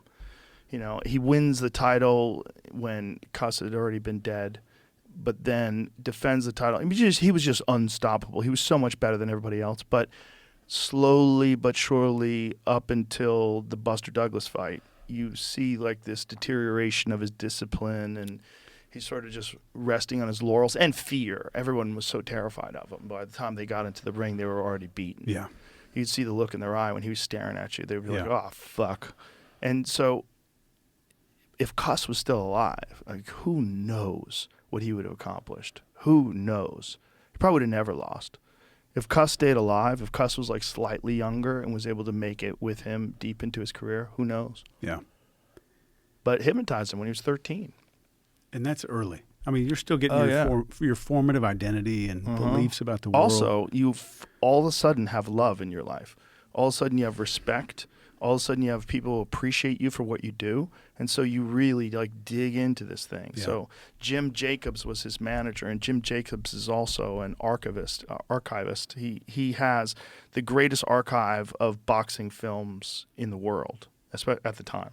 So he's got all the old fighters, Stanley Ketchel and Jack Johnson and Jack Dempsey. And so Mike Tyson, when he's not training, is watching the greatest boxers of all time on film, which nobody has access to. Most boxers, you are as good as the gym you train in. If you're training in a gym with Tommy Hearns, like, damn, he is so good, and you learn by being around him, and you see what he does, and you try to emulate it. But the level of the best guys in the gym, it's always very top down.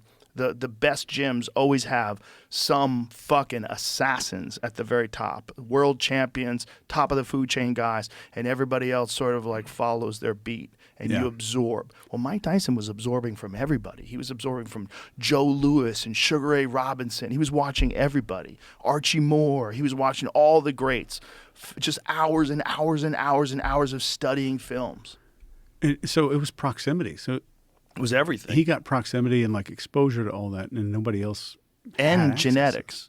When he was 13 years old, he was 190 pounds. I had no idea. Yeah. Teddy Atlas used to take him to what they call smokers. Smokers are like these amateur sort of unregulated fights. And they would say, "How old is he?" And you'd say 13, like, "Bullshit." And he like, "How old do you think he is?" He's like 16. And so they put him in with 16-year-olds, and he knocked them out. Oh, my God. Yeah, he was knocking everybody out. He was just a genetic freak on top of being very intelligent, but never really applied to anything other than boxing, fully absorbed with boxing. Has a trainer who's one of the greatest trainers of all time, trained Floyd Patterson, Jose Torres. I mean, Customato was a legendary world champion trainer. And then on top of that, he's a hypnotist. So he's like deeply involved in the psyche of his fighters. And he's a mentor figure to this kid. And so you have that combination of things, and you have that guy, the greatest. Mike Tyson at 79 at the age of 13. That's him at 13. Oh, my gosh. Fuck. Look at the size of his biceps. Bro, look at his biceps. Look at his fucking right bicep at 13. That is that difference. insane. I know. Muhammad Ali above that is 12 years old, and Tyson's 13 and built like a tank. That is so crazy. He's a monster. Oh, everything was perfect. It was the perfect storm. Intelligence, genetics, training, proximity. And, he was around great fighters as well. He was in gyms in the Catskills with some of the best fighters of his era.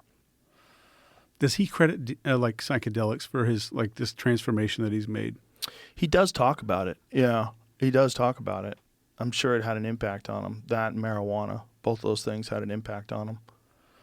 I mean, he's got to be just fighting for that long. Your brain's going through so much, and you've got to come back to earth. It's like a dude coming off a 5-year deployment or something over in the Middle East. Like, you've got to reestablish yourself back to a normal. Yes. And I've heard him just talk about it once, where he talked about, I think it was just psilocybin. But that saved me from a lot of really crazy stuff as well. But I think he is just a guy who knows. I would be terrified. Like, if I was a cop and pulled him over and he said, "Go ahead and get back in your car," I'd be like, okay. Yeah. When I first met him, well, I met him before this, but when he first did the podcast, he was not working out at all, and he was smoking weed all day long, and he was like silly and peaceful and relaxed, and he said he didn't want to work out because if he did, he would reignite his ego, and he didn't want to do that. And then the second time I saw him was when he was preparing for the Roy Jones fight, and he had lost like 100 pounds. He was shredded, and like all his muscles were just fucking big and thick and puffed up, and he looked terrifying. It was like, and Jamie and I were like, that's a totally different person. Like from the first episode he did to the second episode, completely different person, because he was Mike Tyson again. He was getting ready to fight again, and he was fucking terrifying. And this is Mike Tyson again at 50. Right? So imagine what Mike Tyson at 22 was like. I mean, it had to be fucking terrifying.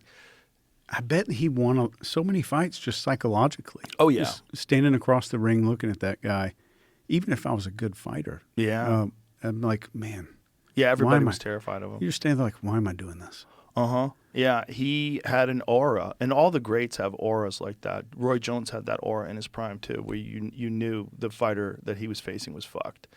And it, eventually catches up with you, and it did with Mike, with Buster Douglas, and then Evander Holyfield and some of the other fights after that. But, when a fighter has that aura, it takes a very special, confident person to overcome that. And that's why winning a title is so difficult. It's so difficult to beat a champion.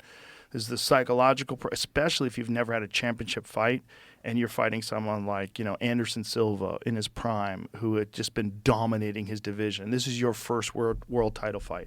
And you're fighting a guy who's been there, done that 8 times, destroyed everybody in his path, and he's looking at you at the weigh-ins. He's not even remotely nervous about you, and he's like smiling at you, and he thinks he's just going to tear you apart. Yeah. And it takes a person of very special psychological, you have to have a fortitude.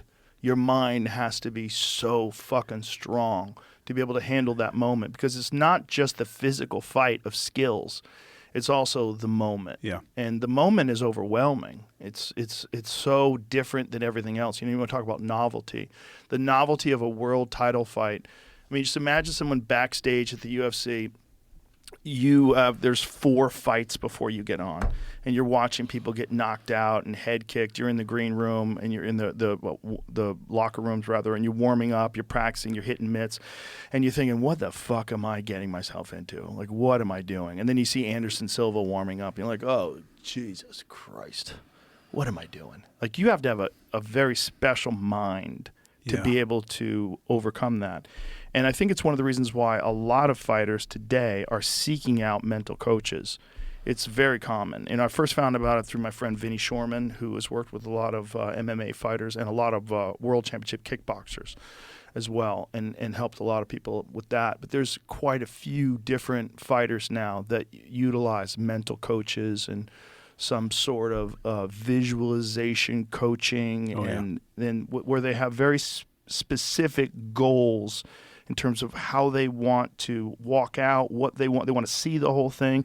There's guys like John Jones would famously like walk out before the fight, and he would move around the octagon. He would like soak it all up in empty stadium. Yeah, when no one was there. Before everything. And we would get footage of it sometimes of him just moving around. Yeah. You know, he'd move around with his coaches. He just wanted to feel the floor under his feet. He wanted to see the cage. He wanted to get himself in that mindset. And, you know, John is, if not the greatest, one of the absolute greatest of all time. And, you know, he was meticulous and still is meticulous about his preparation. Meticulous about watching tape and footage and understanding who he's fighting, what their moves are, what they do, what their tells, what the mistakes they make, and then visualizing success. I think the visualization is so powerful. Yeah. Because he's winning 50, 100 times. He's winning that fight before it starts. Mm-hmm. And he's winning it so many times. And just going in the ring, you're programming that mammalian brain with the smells and the sounds and just the feel of everything. Mm-hmm. And it's such a great practice to establish for anybody. Yeah. As many bases as you can cover, right? Like, the physical skills of fighting are so difficult to master, and you get to a certain level of ability where you do have confidence. You know, you do think you are the man and you could just dominate everybody. But the problem is when you're facing someone else who's also the man. Like, he thinks he's the man too, and then you start questioning, maybe I'm wrong. Maybe what's happened to my opponents is now going to happen to me. Maybe I'm going to get mine now. Fuck. And, you know, the doubts start creeping into your mind. And then unless you have some sort of a system of how to organize your mind and how to mitigate all this anxiety and stress and how to think about things and concentrate only on the positive things, only on what you are going to do, and not all that bullshit. And I think that's it. It's about rehearsal. And it's the way that top CEOs do it, and everybody, is they're rehearsing all of that, the good things happening in their head all the time. They have just this general belief that things are going to be great. And the guy that's psyching himself out before a fight, he's maybe it only takes a second, but he's rehearsing a loss. He's rehearsing these little bad things happening. And the brain, the mammalian brain, doesn't speak English at all. So it's saying, okay, this is like we were preparing for this. I'm going to try to make this happen. It's the same thing when you're like searching for a car on the internet and you finally go buy it after a month and you see it all over the place. You're telling your brain what to search for and seek out. It's so true. And that's our reticular formation inside of our brain. So with these fighters, if I'm rehearsing on purpose, then I'm more likely to win. If I'm rehearsing on accident by worrying is rehearsal. And that's one of the things I talked to Roy about with his guys that he trains. If I worry once, that's rehearsal. That's a one rehearsal practice checked off the box, and I got to do one more to cancel that out. So it's mental rehearsal. Rehearsal. That's interesting. Yeah, and just you have to also be aware of things that can go wrong if you do drop your hands, can go wrong if you do not move your head off the center line. If there's something that you do that's a mistake, there's real consequences. So you probably, a little bit of fear is very good for you. Like, one of the things that fighters talk about is having flat performances because they came in too confident. And then they start getting beat up and they can't shift gears. Like, they can't get to the fear part. Because the fear's kind of over once you start fighting. Like, when I was competing, I was always terrified up until the fight. But when the fight is happening, you're not scared at all. You're just reacting. You're moving, and you probably get scared if you're getting hurt. if you're getting battered, and you're against the ropes and you're getting fucked up. But for the most part, you're not scared. You're in this Zen state. You're in this state of just letting your training do the work. But the lead up to it is where everybody freaks out. That's where the real fear comes. And it's just mitigating that until you can get in there. And then once you get in there, you're really not scared. That makes perfect sense. It's the same thing in the military. Like if you're getting into a gunfight or something, there's fear before and not during. And that's the same thing. And if I would imagine there'd be fear during as well, though, no? I don't want to speak for myself. I've talked to a lot of dudes that just kind of everything goes quiet. It's a mental stillness because we go through a lot of training that gets you ready for a lot of those scenarios. I could show you a video after this. That'll be fun. But they have this program where like they put a black bag over your head, and there's a bunch of dudes that are mostly like retired operators dudes. And every few minutes, this black bag that you can't see through, and it's not like a plastic bag, it's just like a hood. And you're sitting there just holding your gun. And they rip this bag off your head. There's a circle on the ground that's like 5 feet wide, and you can't step out of it. You can't take a knee. Those are the only rules. And for these, there's a scenario playing out in front of you every time the bag comes off. And these guys are wearing like Arabic-style clothes and the Middle Eastern-style clothes. They're blaring crazy music and explosions in your head while the hood is on. And the hood gets ripped off. It's like 40 seconds long. You don't know what to expect. You have no idea what's going to happen. And these guys, they're wearing little masks, and you have simulated ammunition. Some will try to kill you. Some might run up to you really fast and ask for directions. And you never know what's going to happen. And for these dudes to go down, they're all going to try to shoot you first. If they shoot you first, you start the day over. And it's like 11 hours. It's a grueling process. Huh. So they keep... What is the purpose of this? Like, what are they trying to achieve? There's a few things. Your aim, like, I need to get better at target acquisition. So, like, I do something here, and I know something over here, and I'm going to rotate over to this next thing that I have to deal with. Mm-hmm. And after days and days and days of this, you get very good. Like, it's nowhere near that level, but you walk out of there feeling like, I'm John Wick now. But they get you to a level. And the instructors don't go down unless you hit them twice in the base of the nose. So, like, you can shoot them in the chest, and they'll slow down, or they'll take a knee. But what happened? My headphones stopped working. Really? Yeah, they're good now. Okay. So, like, they'll slow down, but you hit them twice in the base of the nose, and they go down. They'll drop. And that's like the brainstem. You have to sever the brainstem. And it's days and days and days of this, and you can't step out of the circle. And what is the simulated ammunition? Like, what are they using? It's a real bullet inside of a real gun. So it's like the Beretta I deployed with. But you take the barrel out, and you put in this smaller barrel, and it's a real bullet, but the tip of it's like wax, and it's filled with like hot pink laundry detergent, essentially. Like a little paintball, but it's inside of a bullet, inside of a real bullet. You're going to have a problem with that fucking watch. I know.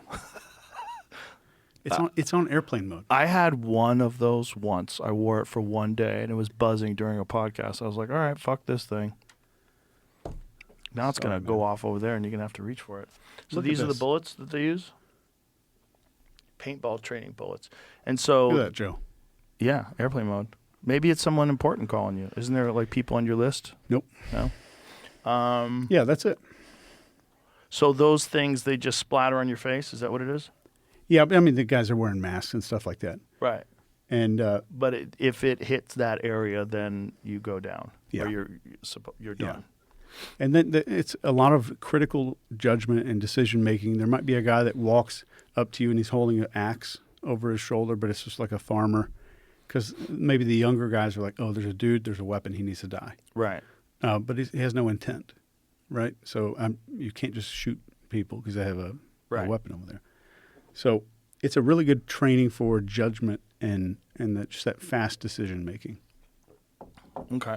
And so this is just to sort of condition them so that when a battle takes place, it'll be sort of automatic to fall into these patterns that they've learned. Yeah, and they may say this in other parts of the world, but they say you're going to default to the lowest level of your training, the lowest Right. level that you've repeated thousands of times. Right. That'll be your default. So it's interesting that you worked with one fighter. Have you worked with any fighters since then? 2 other guys I've worked with just through Roy. I mostly work with CEOs that need a break from a bunch of limiting crap that's holding them back, or business people. But 2 other fighters that I've worked with, and you can watch this guy's fight. He's not gassed out. He's sitting in the corner. The other guy's just heaving, and his chest is still, and you could see the announcers even say it in the fight that he's not making any facial What's his name? expressions. Man, I can't remember. Hold on. I'll find it. Okay. But it's on YouTube. The fight is on YouTube. I'll bring it up. Bryant Perella. Bryant Perella is his name. Jamie will find it. And the announcers are even saying he's not making facial expressions when he's getting hit. It's like Terminator. His face was just completely straight. There's a guy that was one of the greatest heavyweights of all time out of Russia. His name is Fedor Emelianenko, and he fought in Pride, which was this enormous organization in Japan in the early 2000s. And he was famous for having like a completely stoic expression no matter what happened. That'd be terrifying to me. Oh, he was the most terrifying. And because he was so skillful as well. But I wonder like what they taught him in terms of like how to keep your mind in check in the middle of chaos. Because, I mean, he'd be in these fucking wars, and just his facial expression never changed. There's this famous fight with him and Kevin Randleman. Kevin Randleman was this elite American wrestler, and he suplexes Fedor on his head, like on his neck and on his head, and his expression never changes. In the middle of getting thrown through the air, slammed onto the ground, then moments later, he catches Kevin in an armbar. Wow. Yeah, it was crazy. It's just like Never changes. Robot the Never whole time. changes his face. Just calm. You know, he might be having a cup of coffee at a local cafe. I bet it was what you were talking about earlier. Where like you don't exist. Yeah. You don't exist. And it was what I'm teaching to these fighters, and what I'm programming these fighters to do is essentially the same thing. You don't exist. There's another part of you that's going to take over for this entire experience. And this part of you is more than capable. So, did you talk to Roy about like what fighters experience, like what to work on? Yeah. So what did Roy tell you? Roy said that the 3 most important things are, I don't want him to get gassed out too fast, which is like when, maybe that's a common term. A lot of it, yeah. Okay. A lot of his anxiety, adrenaline dump. Yeah. Yeah. And feeling like you're running out of air. Yeah. And I want him to be immune to pain, which is obviously not completely possible. We can get close, like to him feeling as so confident that the pain doesn't matter. And he wanted him to be completely hell-bent on destroying this other guy. Those are like Roy's 3 things. And he said you add in whatever you want. So I added in some, because a couple of those things are symptoms. So I wanted to figure out what's the root cause of this. Like if I'm just hell-bent on taking this guy out, the root cause of that might be anger and just being extremely mad and angry at somebody. Generally speaking, they tell you that that's not a good emotion to take inside the ring, because anger is an emotion, and emotions will cause you to, like Yuri Prohaska says, go into another line. So instead of doing what you should be doing in the flow, you might push things. So you might be a little too aggressive and open yourself up to counters. You might not be defensively responsible because you're really only thinking about offense, whereas you have to kind of be in the zone of both things at the same time and knowing when to attack and when not to attack. That makes a lot of sense. Yeah, a lot of people don't think. But then there's fighters that fight angry. If you know and they're a guy, very successful. If you know a guy, I'll do it for you. It'd be interesting. Anybody you want. Well, I'll there's do a it. lot of UFC fighters probably listening to this right now, like me. Like I'm sure you'll get people that are interested in it, because everyone knows that there's a huge psychological aspect to fighting. Everyone knows that. No one denies that. No one thinks you could just be skillful and just be, and everyone knows there's a psychological aspect of it that's very, very, very important. And if you could do something that would strengthen that, the same way you do something that strengthens your cardio or strengthens your power, you would think that would be very beneficial. Huge advantage. Tiger Woods had an on-call Did he? hypnotist. Yeah, Really? Yeah. An on-call hypnotist. yeah, like a guy that I think traveled with them Whoa. many times. So he had Whoa. a regular hypnotist that he saw, and I think it's a tremendous advantage. And if you can get it to a point, so like I had been training all these CEOs, a couple of politicians that I've worked with that needed this breakthrough of confidence and authority and all this other stuff. So I always had this way to like turn this thing on. There was like an on switch to activate this little alter ego thing. And for all the fighters, I had to figure out something else because they couldn't use their hands. Their hands are all, gloved up and taped up and all that kind of stuff. But I figured out with the fighter, like there was so much, it was almost like a little psychopath when this thing came on.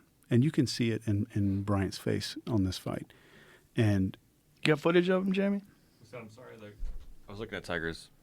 I got lost into that. I found the guy, but oh, you found who it was? Jay Brunza is his name. Jay Brunzes? It was when he was younger. He also caddied for him, so he was around with him all the time. Oh, Tiger Woods Yeah, you're I'm talking sorry, about. yeah. We were talking about Roy Jones Right, Jr.'s right. fighter. That's like having your corner man and your hypnotist. That is as well. kinda Like crazy. every time in the corner, all right, and sleep. So he traveled around with them all the time. Well, I would imagine, look, if you're doing something like golf where there's millions of dollars on the line, and that is clearly a very, very much a mental game. Yeah. There's a lot of thinking and calculating and being in the zone in golf. That totally makes sense. That would be effective. And it's so different. It's so similar though to fighting, where it's a very mental game. Like, can I stay here? Can I be present? Can I figure Yeah. out what's going on? And keep in mind, I know nothing about fighting, but Right. I know a whole lot about the brain and how people work. It's interesting because what you're saying kind of applies to stand-up comedy too. Because we've talked about this a bunch of times in the green room of the club. I think stand-up comedy is hypnosis. I think it's kind of a mass hypnosis because I feel hypnotized when someone's really good. When just as not even as a person who does it, but as an audience member, when someone's really good, I'm allowing them to kind of think for me.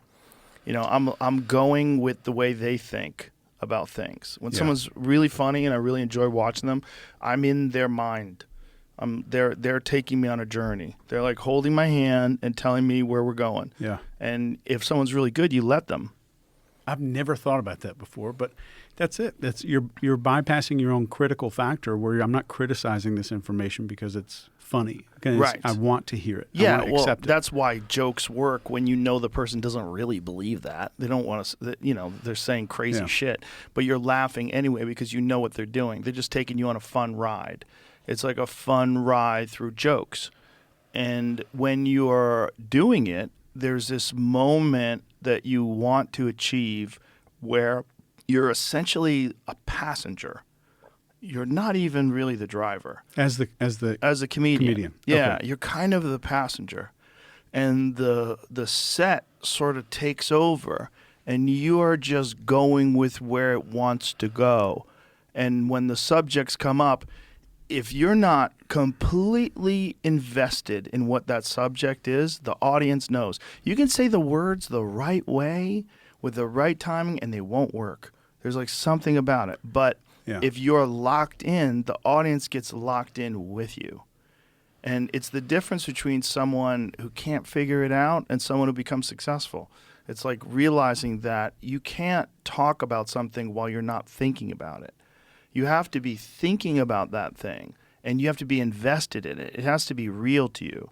It has to be something you're really interested in, and then the audience gets interested in it as well. Yeah. That is so true. Yeah, it's a form of hypnosis, I think. And one big part of hypnosis is something called fractionation. Are you familiar with this? No. So fractionation is where like I would put you into a trance and that would bring you almost all the way out to where your eyes are kind of opening again and then send you back down again and you go deeper. So in comedy and in conversations, you can do this to people where it's like a super fun thing, then really depressing or scary thing, fun thing, scary thing. You scroll through your social media feed. Yeah. It's fractionation as well. But it increases suggestibility. And one of the best guys I've seen is like Mitch Hedberg could pull people in. Oh, yeah. Man, he was such an awesome dude when it came to that stuff. You know why he could pull people in, though, is because people knew what to expect when you went to see Mitch Hedberg. Mitch Hedberg's struggle was the early days when people didn't know who he was, and if you schedule the show badly, like say if you have like an opening act that's high energy and then a middle act, the worst is like if a middle act does like singing and songs and stuff, and then he's very non sequitur, deadpan, one funny line after another, absurdities. It's all absurd, and it, you know, sometimes it didn't catch on. He had to become famous, and then people wanted to go see him, knowing what they were going to go see. Yeah, that makes so much sense. Yeah, and 'cause then he's kind of like a Stephen Wright. Yes, guy. Very similar. Non sequiturs and wacky observations. Yeah. Wow. I would have never considered that. So people have to have a degree of expectancy. Yeah, well, not always. I mean, sometimes people just appreciate it because it's funny. But the show has to be structured correctly. Like I said, if someone goes on before and it's a rowdy crowd and they're singing and they do some fucking backflips or something crazy, and you get used to that person, like this big reaction from the audience, and then you got a guy there with sunglasses on. Someone asked me if I want a frozen banana. I said no, but I want a regular banana later. So yes. Like, it's like, what the fuck are you talking about? Like, you have to be a Mitch Hedberg fan or know what he's doing to appreciate that. Yeah. But once he became famous, then it was awesome because then he was free. So then he could just be himself. He didn't have to worry about, like, they were coming to see him. So then he could just, like, really, like, excel. Yeah. So what I teach, I want to see if you can relate this to comedy somehow. I teach, you know, we talked about what influences the mammalian brain: focus, authority, tribe, and emotion. Those 4 things. And no language involved whatsoever. And then the human brain has 6 things. And it seems like expectancy is one of those things. So it's focus, openness, connection, suggestibility, compliance, and expectancy. And I think you only need 3. If you get 3, you can get compliance from anybody. Like the Milgram experiment, there's no openness, there's no connection, and there's no expectancy. They don't know what to expect is next. So the Milgram experiment only got 3 and made people murderers. Only 3.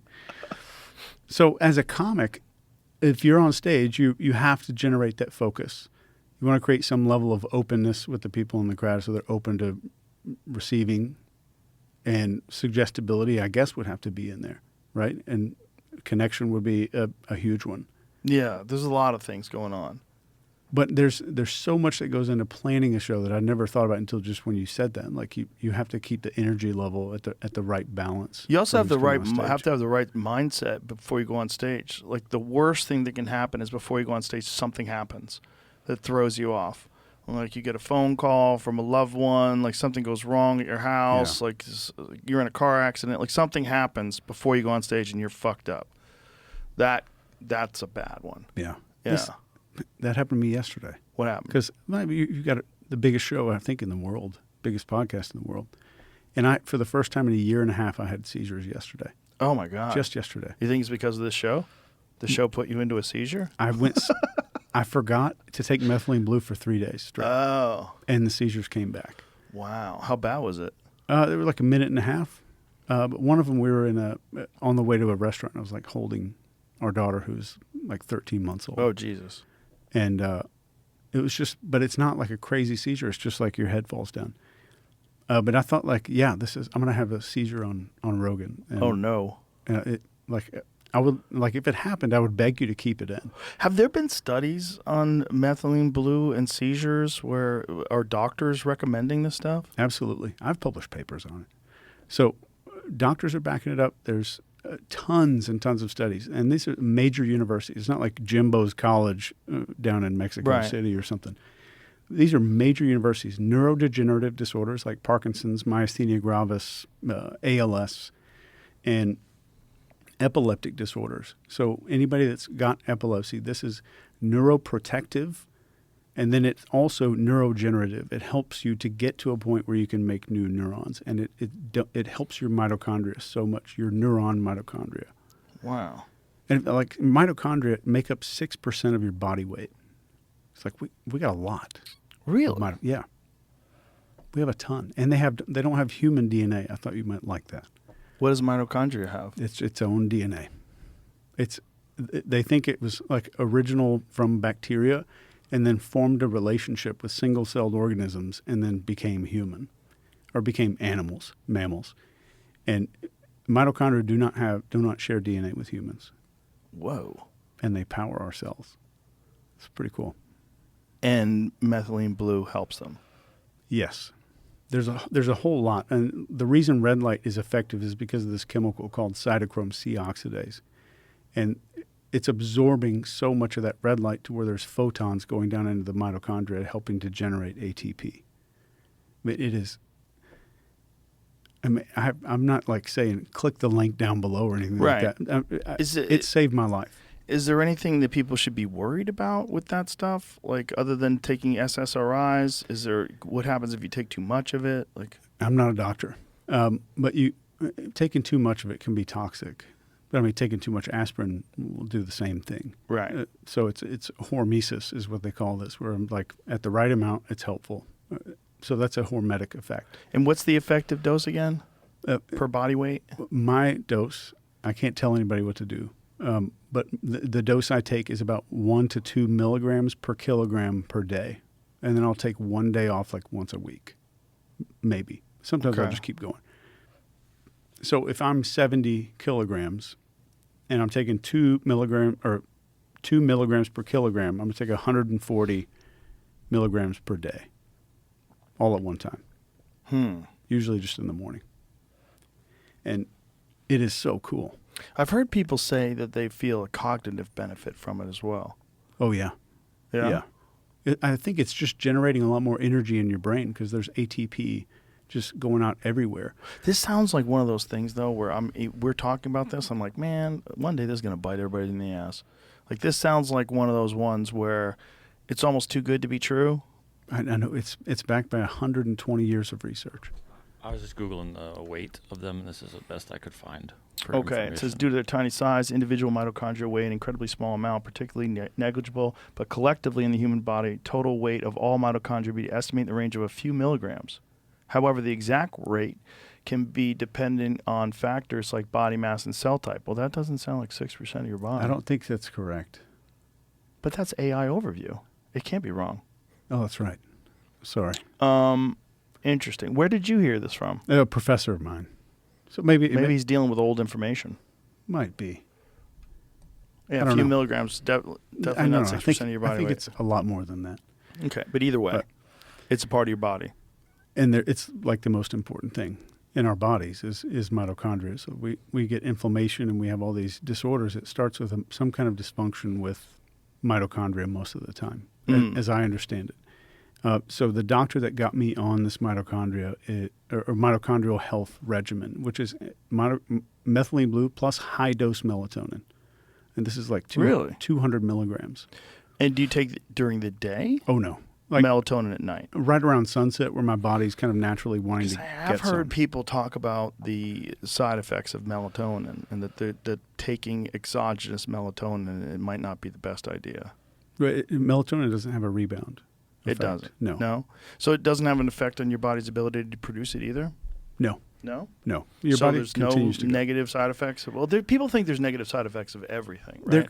There could be. That's I mean, one of the problems with the muddy, murky waters of health and nutrition. Is like it's hard to know who's correct because there's a bunch of air quote experts on both sides.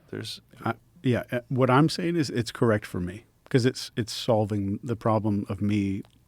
Like when my daughter was born Christmas Eve, 2023.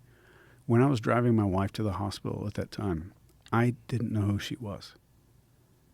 Really? Yeah. So you had seized up. No, I mean Something was wrong. my hippocampus was like eating itself at that time. I knew that she was a friend. I knew that she was important to me. What? You literally didn't know she was your wife? Didn't know she was my wife. I took selfies with her going into the hospital. She's pregnant, going into labor and delivery. But I knew that if I could fake it for 10 or 15 minutes when this thing like wears off, because I'd have these like weird phases that my brain went through. If I could fake it for 10 or 15 minutes, then it'll come back to me. And it did. Wow. What a mind fuck. It's terrifying in that like you won't, like you're losing everything. You lose everything without losing your life. Well, also, you're wondering, what if this is permanent? What if I am like, what is that movie? Memento? Remember that movie? Oh, yeah. Where the dude had to write everything down on his arms? Tattoos across his chest. Because he didn't know what the fuck was going on. Yeah. Yeah. And he had that Polaroid camera that he carried around. Yeah. It's a good movie. Great movie. But it's scary in that, like, you're not there. It's kind of like an Alzheimer's thing. Yeah. But it was different in that, like, I spent with this hippocampal problem, sclerosis, and this temporal lobe epilepsy. I thought my dog was fake. Jesus. Like, I thought somebody like planted this animal here, and it's not a real thing. Were you paranoid like someone did this? Not Or at all. Were you like, why is this fake dog here? There is paranoia. Like, we were before a temporal lobe seizure happens, there's so much deja vu that it feels like you're going down a roller coaster, like you're falling off a building, that kind of pit of your stomach feeling. So you look around and you're like, there's no way that all of this is not set up. Someone set this up.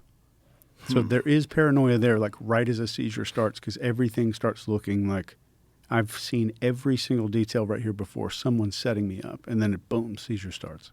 Jesus. It's horrible, man. But mine stopped. If I stop taking methylene, then seizures start. And I'm not saying anybody's got to go to the same website as me. You can get it on Amazon. It's nice and cheap. Is there anything else that affects it? Like your diet, drinking? Is there anything that... Yeah. If I eat a lot of carbs, definitely. So like a low-carb keto diet is what they recommend for Alzheimer's and all kinds of brain disorders. Is all Cancer as well. Keto. Yeah. Yeah. It's so helpful for your body. So I have a low-carb, super low-carb diet and try to remember that methylene blue every day. And I do red light therapy at home. I have a huge helmet thing that goes down. It's a red light lasers system that's supposed to penetrate your skull and your body like 4 inches. So I do that about once a day for about 20 minutes. Jesus. It's badass. It's cool. It looks like one of those hair dryers from a old hair It sounds salon. cool, but I always think like, how much electricity around your brain is a good thing? Like, because people are telling you not to have earbuds in anymore. You Yeah. know? Yeah. Have you had Jack Cruz? You heard of this No. guy? Yeah, I know he is. Yeah. I've heard so much of what he said, and it's like I've stopped using. Have you ever heard him break down SV40? Horrifying. That's very interesting. Yeah, Very interesting. I would Simian virus that's connected to some vaccines. I hope someone looks into it. Yeah. I And- talked to Brett Weinstein about it, and he explained it to me. It's crazy. Like, they used monkey kidney cells Yeah, as the basis for certain vaccines, not knowing that they were going to infect these vaccines with this SV40, and it causes cancer.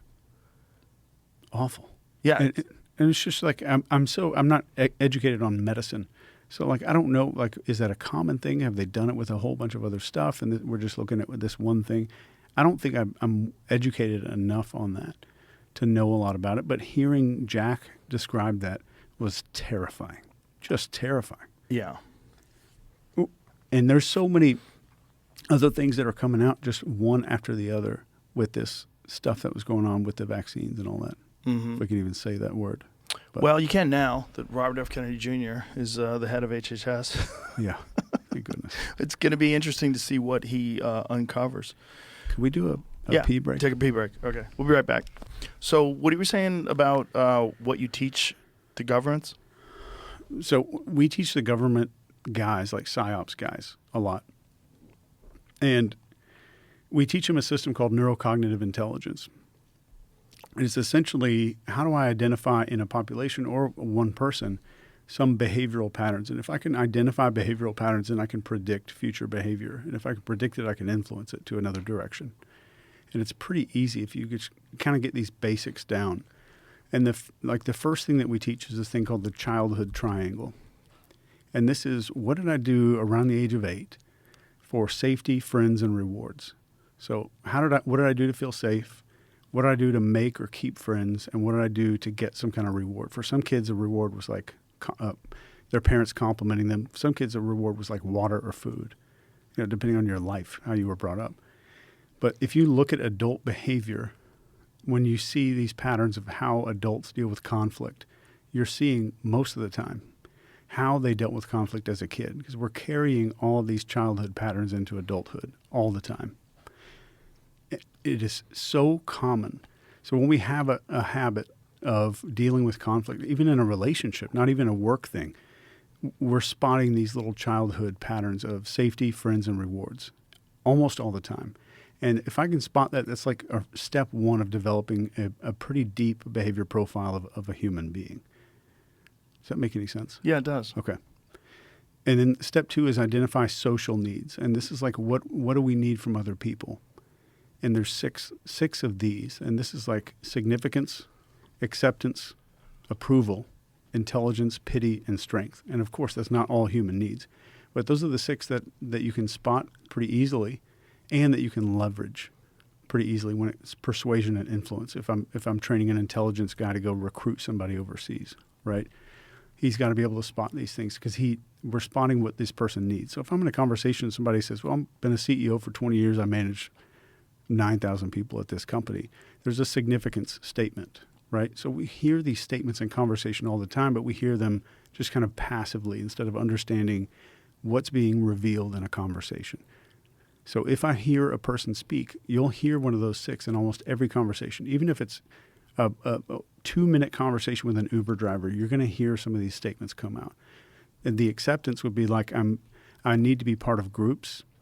I'm a member of things. They use a lot of words like we did this, we did that. And the approval people are like, well, I'm going on, I've got this thing tomorrow, I got to speak on stage. I never do a good job. And I need you to tell me like, Chase, you're great. You're going to be okay. You're going to do a great job. Those are the approval seeking, the intelligence seeking people. We're talking about the universities they went to, the grades that they got. They'll display their intellect in all these ways. And pity people is pretty obvious. Like, in the way that we deal that, the pity person is essentially asking, do other people realize how bad I've had it or what I've been through? And if I can spot that, then I can start recognizing that and making this person see me as their type of person. Because now I'm not just a person or a friend. They're getting neuropeptides from all of this. So I'm kind of a drug dealer. If I can spot which of these 6 this person is and these behavioral patterns. So this is like in the first 2 minutes of an interaction. You can spot these things. In the strength and power person, there's one that's leader and one that's like, if I bark loud enough, if I act tough enough, then nobody's going to hurt me. So there's one that's kind of the natural leader and there's one that's like the chihuahua. Right, the defensive. Yeah. Yeah. And when you say you work with psyops people, what do you mean by that? I've trained many times, U.S. Army psyops branch, and how to do these. Do they have a name? Is it just called psyops branch? It's just called psyops. Put up that video. What's that, Jamie? We put up that video the other day.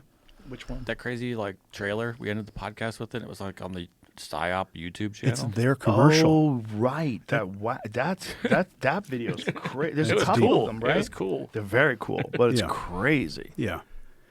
And it's like, Can we play that again? Yeah, I guess. Do they let us play it, or do they give us shit? I don't have no idea. YouTube has a They lot of probably wacky. want it to go around, I would imagine. Yeah, they would want that to go around. We're trying to help you. Fucking brainwash people.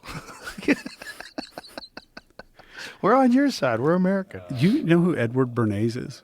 I know the name. He was the guy he invented like public brainwashing, large scale brainwashing. And he was the guy who changed the Department of War to the Department of Defense. He was the guy who invented the Torches of Freedom campaign to get women to smoke Virginia Slims. He's the guy who dyed margarine yellow. Ghost in the Machine is what it is. Yeah, Ghost that's in the it. If your opponent is of choleric temper, seek to irritate him. Pretend to be weak that he may grow arrogant. Sun Tzu, The Art of War. Like Kill Bill. This is such a wild video. Have you ever wondered? The peaceful pro-democracy demonstration in China comes to a violent and So bloody good. end. Whoever made this. Way to go. Tear down Unnamed. Of course. Who's pulling the strings? Who is unnamed? Who did this? Wolves hiding nearby. If you're looking for purpose in your life, Whispering. born from the ashes, and this video comes on, this could get you to sign up. Of a world at war. Dun dun dun. Almost makes me want to sign up now. You'll find us in the shadows. Right? You want to be these I'll help, guys I'll help. sneaking in with the guns, Yeah. right? At the tip of the spear. Marching in impressive manner, You said a threat rises in the east. Oh no.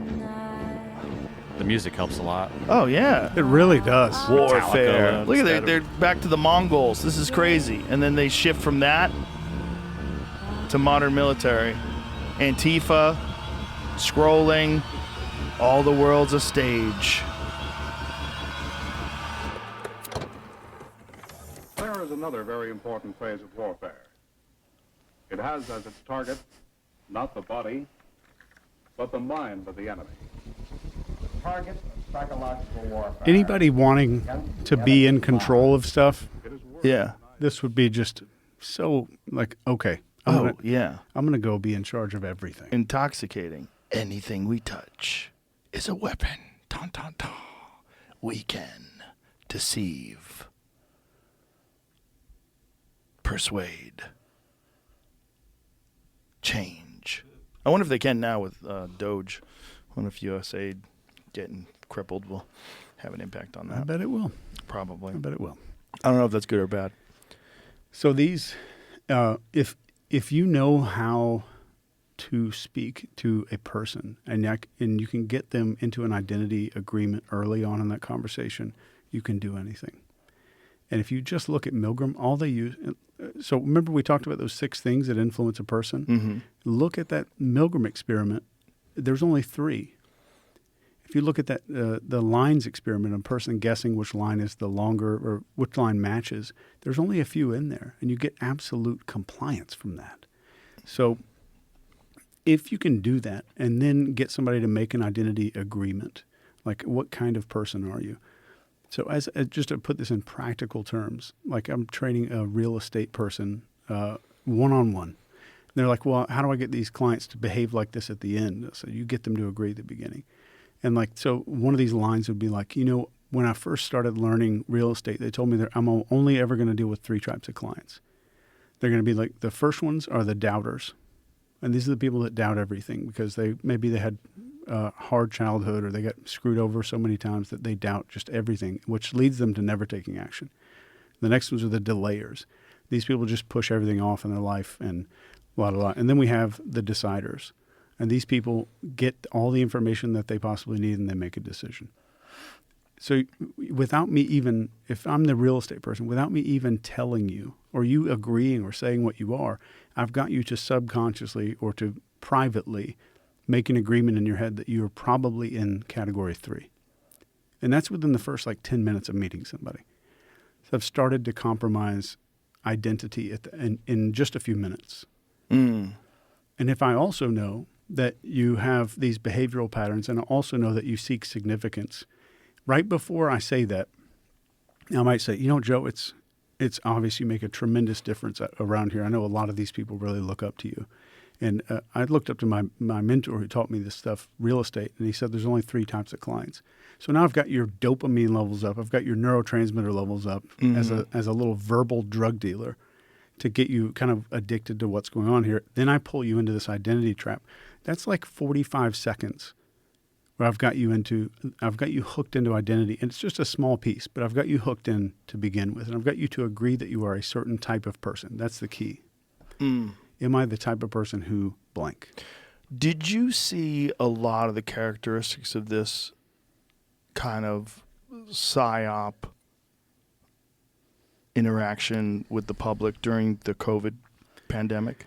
In my head, I was going, please don't talk. Please don't bring up COVID. Because it seems like I'm gonna send this to Jamie because this to me was one of the darkest moments of the propaganda of the whole thing was the complete lack of empathy for the unvaccinated, and not just lack of empathy, but disdain and contempt. Yeah. But this was in the LA Times, and I saved it because I knew we were going to talk today. And I remember seeing this going, God, to put yourself into a place where you could even write this and then put it in the New York Times. It says, column, mocking anti-vaxxers' COVID death is ghoulish, yes, but may be necessary. I remember when I read that. I remember when I saw that, I was thinking, Jesus Christ, this seems like this is so on the nose George Orwell. Yeah. It's such a mindfuck. No one should ever mock someone's death. That's just a citizen that got infected with what now we know was a genetically engineered virus. Yeah. A gain of function virus from a weapons lab that got out to no one should mock an innocent person for not trusting the government and not wanting to get vaccinated. That is so crazy to mock someone's death from a disease where they did nothing wrong. If you want to mock the death of a murderer or a rapist or some horrible criminal, that's a different thing, right? Yeah. You want to mock Osama bin Laden's death. That's a different. We're talking about a different thing. But This is crazy. This is crazy to say this to grandmas and obese people that wind up dying from COVID. It's crazy to put that in the Los Angeles Times. But Yeah. that was one of those things. It would let everybody else know this is how they think about you if you don't follow along.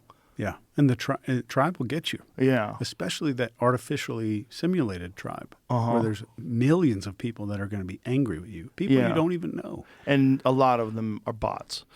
So the first time I ever went on Dr. Phil, he was a great guy. He came to my wedding.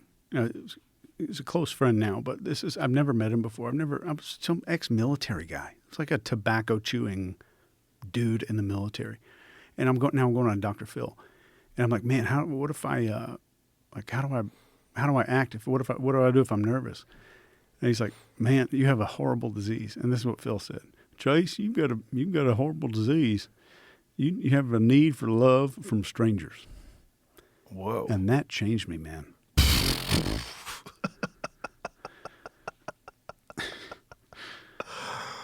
That's some harsh truth. Yeah. And I think that got me over that. But if you look at all of this, everything that was going on, what we talked about manipulating the mammalian brain, it's Caesar Milan. It's every step that Caesar Milan does with dogs. Focus, authority, Right. tribe, and emotion. Uh-huh. So if I hack your focus using novelty, if you remember, we talked about like something breaks our expectation. I'm not expecting to see mocking and all that kind of stuff, mocking anti-vaxxers. Focus. Authority is just LA Times. Right. Tribe. People must agree with this because it's published and it's Right. up there. And then the emotion. Mocking the deaths might be ghoulish, so make me feel a little bit of emotion. That helps me feel like a good person maybe. Maybe But necessary might to be ghoulish. necessary. So it's focus, authority, tribe, and emotion. How much of that do you think was engineered? How much of this do you think was planned out, this response? Do you think that someone sat in a room and that people discussed the best ways to get people to comply? Yes. Oh, yes. I would bet my career because it was executed following textbook protocol. And there are these, I made a YouTube video on my channel of like how to spot psyops, and there's like 20 different little things. You only need one thing, and you can spot whether or not you're standing in the middle of a psyop. And that one thing is if the opinion that's coming out needs people to be silenced, it's a psyop. There are psychological operations in play. Wow. So if you can't question it, if you're supposed to just go along, it's a psyop. Yeah, and if people have to be silenced or publicly shamed because of their information, and they're not telling people the sky's falling. They're not saying crazy shit. Mm-hmm. They're just saying basic stuff, and they need to be silenced. That is a psyop. No matter what, you can go back in any time in history during a psyop of our country, and if people needed to be silenced or shamed publicly, which is like the tribe, right? That's why public speaking is our number one fear for humans. It's not a fear of speaking; it's a fear of judgment. Right. So I'm just putting the threat of judgment out there. That is a psyop. So if people have to be silenced, and they were Harvard doctors, kicked off of the internet or kicked off of Twitter for this stuff. Yeah. That's Stanford, MIT. Yeah. That's all you need. Yeah. The Great Barrington Declaration. People didn't agree with exactly how the government was handling everything, and they were silenced. And they were treated like fringe quacks instead of respected physicians. And it was openly discussed in emails. That's what's really crazy. they talked about the strategy of silencing these people. And then you had the actual government itself contacting Twitter, trying to get people removed, which is wild. Yeah, and didn't you have Mark Zuckerberg on? He talked about Mm-hmm. and Yeah, he talked about Facebook doing it, about the FBI contacting them. It's crazy to believe, but my hope is that people have learned from this past 4 years and that this is an eye-opener. Yeah, and one thing I could say, like if you want to know whether or not you have been lied to, if you can't see anything wrong with the side you agree with, and you can't see anything right with the side that you disagree with, you have been manipulated. Or you're very rigid in the way you look at things, right? Yeah, or I mean, you've been You're assuming someone's politicized. objective, right? Because some people are just not objective. Right, but that lack of objectivity can come from manipulation a lot. Right. So I'm deleting your objectivity through psyops. That's what I want to do. That's what psyops typically aim to do. With some people, again, as you were talking about with suggestibility, some people are more vulnerable to that sort of groupthink. Yeah, way more. Yeah. And that's like if you think of back to that childhood triangle again, friends, safety, and rewards. What did I do to get friends? I listened to them and I agreed with them. What did I do to feel safe? Because my dad was a dickhead or an alcoholic or something. I just went along with everything they said. I'm just going to go along with it.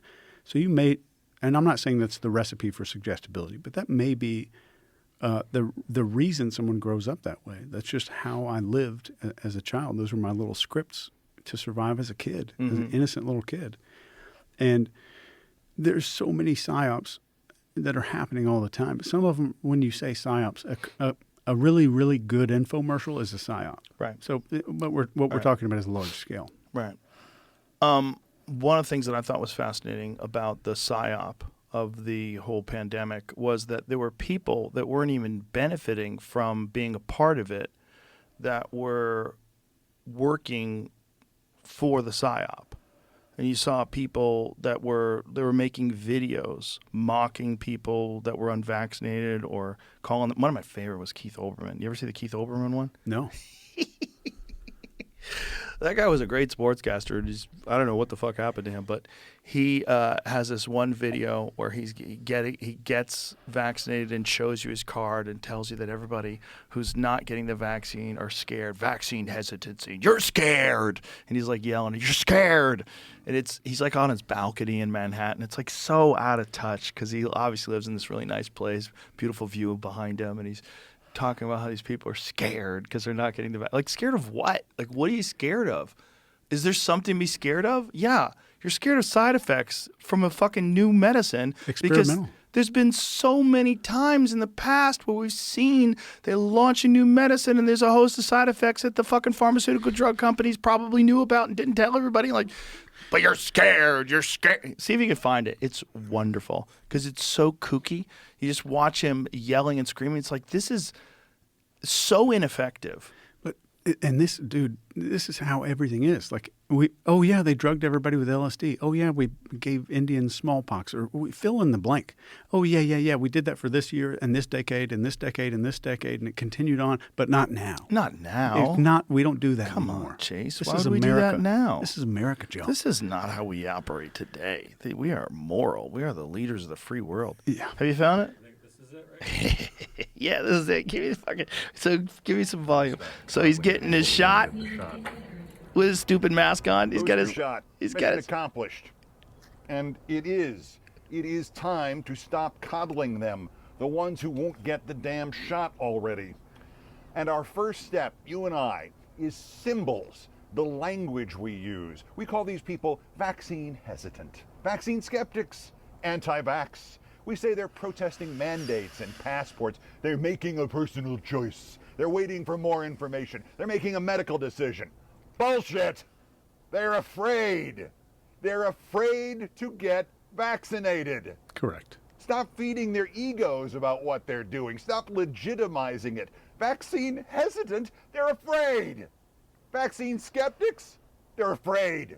Anti-vax, they're afraid. They're protesting mandates and passports. They're afraid. The little bit of spittle in his upper lip makes it They're afraid. extra good. They're waiting for more information. Afraid. They're making a medical decision to be afraid. The snowflakes are afraid. Okay, you can stop. We get Oh my it. gosh. We get it. Isn't it wonderful? Wow. But he's doing this for social credit. He's doing this to virtue signal. He's doing this to show everybody. He's holding up his card. I'm compliant. You know. And he thinks it's gonna benefit him. Oh, yeah. Somewhere. There's a payoff. Socially, he feels like he is on the side of the intelligent people who trust the science. Yeah. I wonder if someone asked him to do the video. I doubt it. But Maybe, possibly. I know that they definitely did encourage people to post things on social media. yeah. So it was encouraged enough to the point where you got a little reward emotionally. Good job, Keith. But they're leveraging that authority and the tribe. Yeah. Like I'm not gonna. Nobody celebrity's gonna talk like that on TV unless lots of people agree. He's got to have a lot of backing. Plenty of people agreed with him. But the thing about it is, like, afraid of what? Like, you're not saying what they're afraid of. They're afraid of what everyone's experiencing right now, Keith. Yeah. Massive side effects. Yeah. Look at the amount of people that have myocarditis. Look at the rises and all of these autoimmune disorders and all these different things that neurological conditions that people are dealing with that are vaccine injured. I've got a friend of mine that was kicked out of the military for not getting it. And it broke my heart. He was in for 19 years. He was about to retire and get pension and all that kind of stuff. Now, the Trump administration apparently is going to bring those people back if they want to come back with back pay. Yes. Is that happening to him? Yes. That's great. He's going back in. And he was a commander. It's fucking crazy. Well, good for him, first of all, for sticking to his guns, you know? And if he knows anybody that's been injured or died from it, I bet he probably feels pretty good about his decision. And I tell you what, man, at 19 years, I probably would have done it. I think I would have done it because that's pay for the rest of your life, and your kids are covered with medical insurance. But by then, people had already known that there were side effects. Oh, yeah. I've talked about it before, but my situation was I was not hesitant at all initially.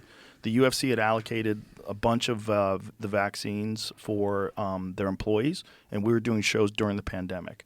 And we were doing them in Vegas. So they were at this place called the Apex Center, which is a smaller arena that the UFC had fights in during the pandemic. Everybody had to be tested. You have to be tested before you get there. You have to be tested at home before you fly, the whole deal. You get there, and then once you get there, they told me that they had vaccines for all the employees.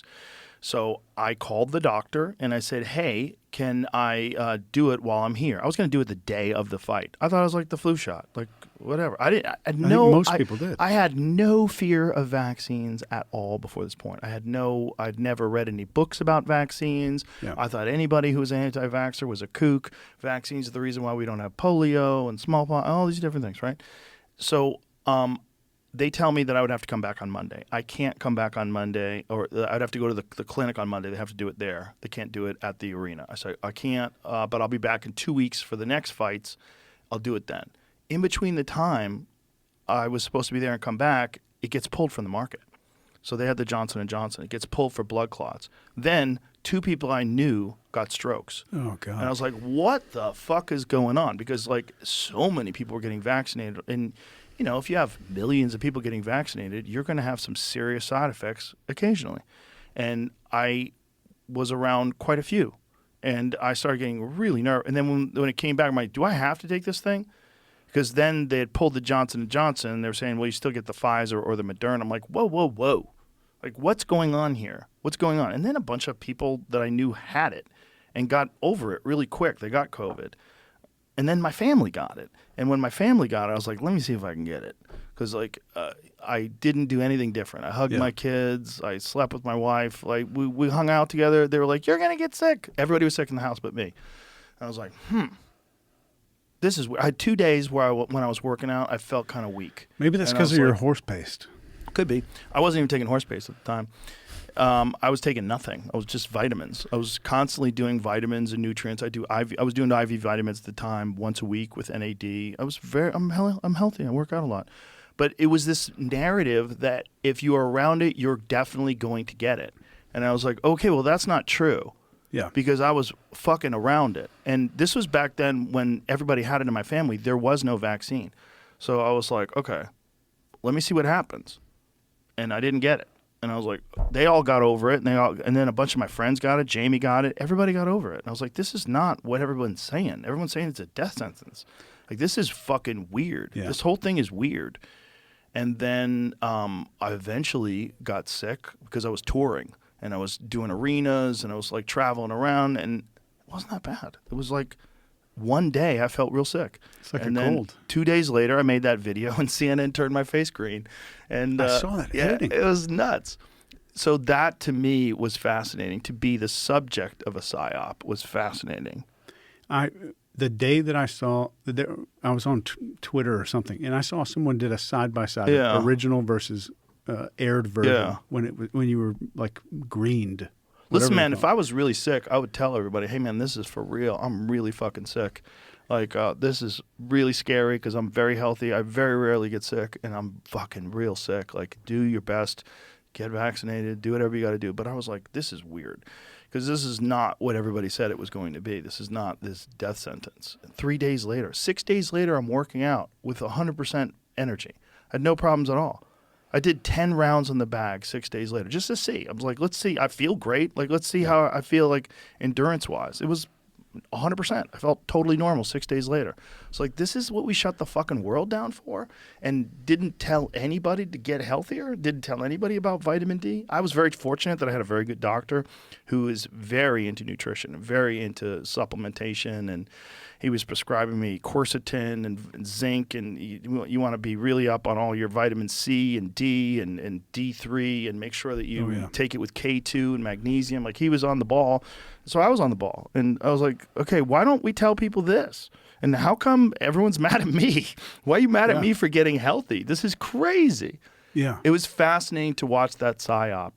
That was the weirdest thing, to watch it turned on me. You became the media, the medium that they used for the psyop. Yeah. And I can't imagine how that feels. It was weird.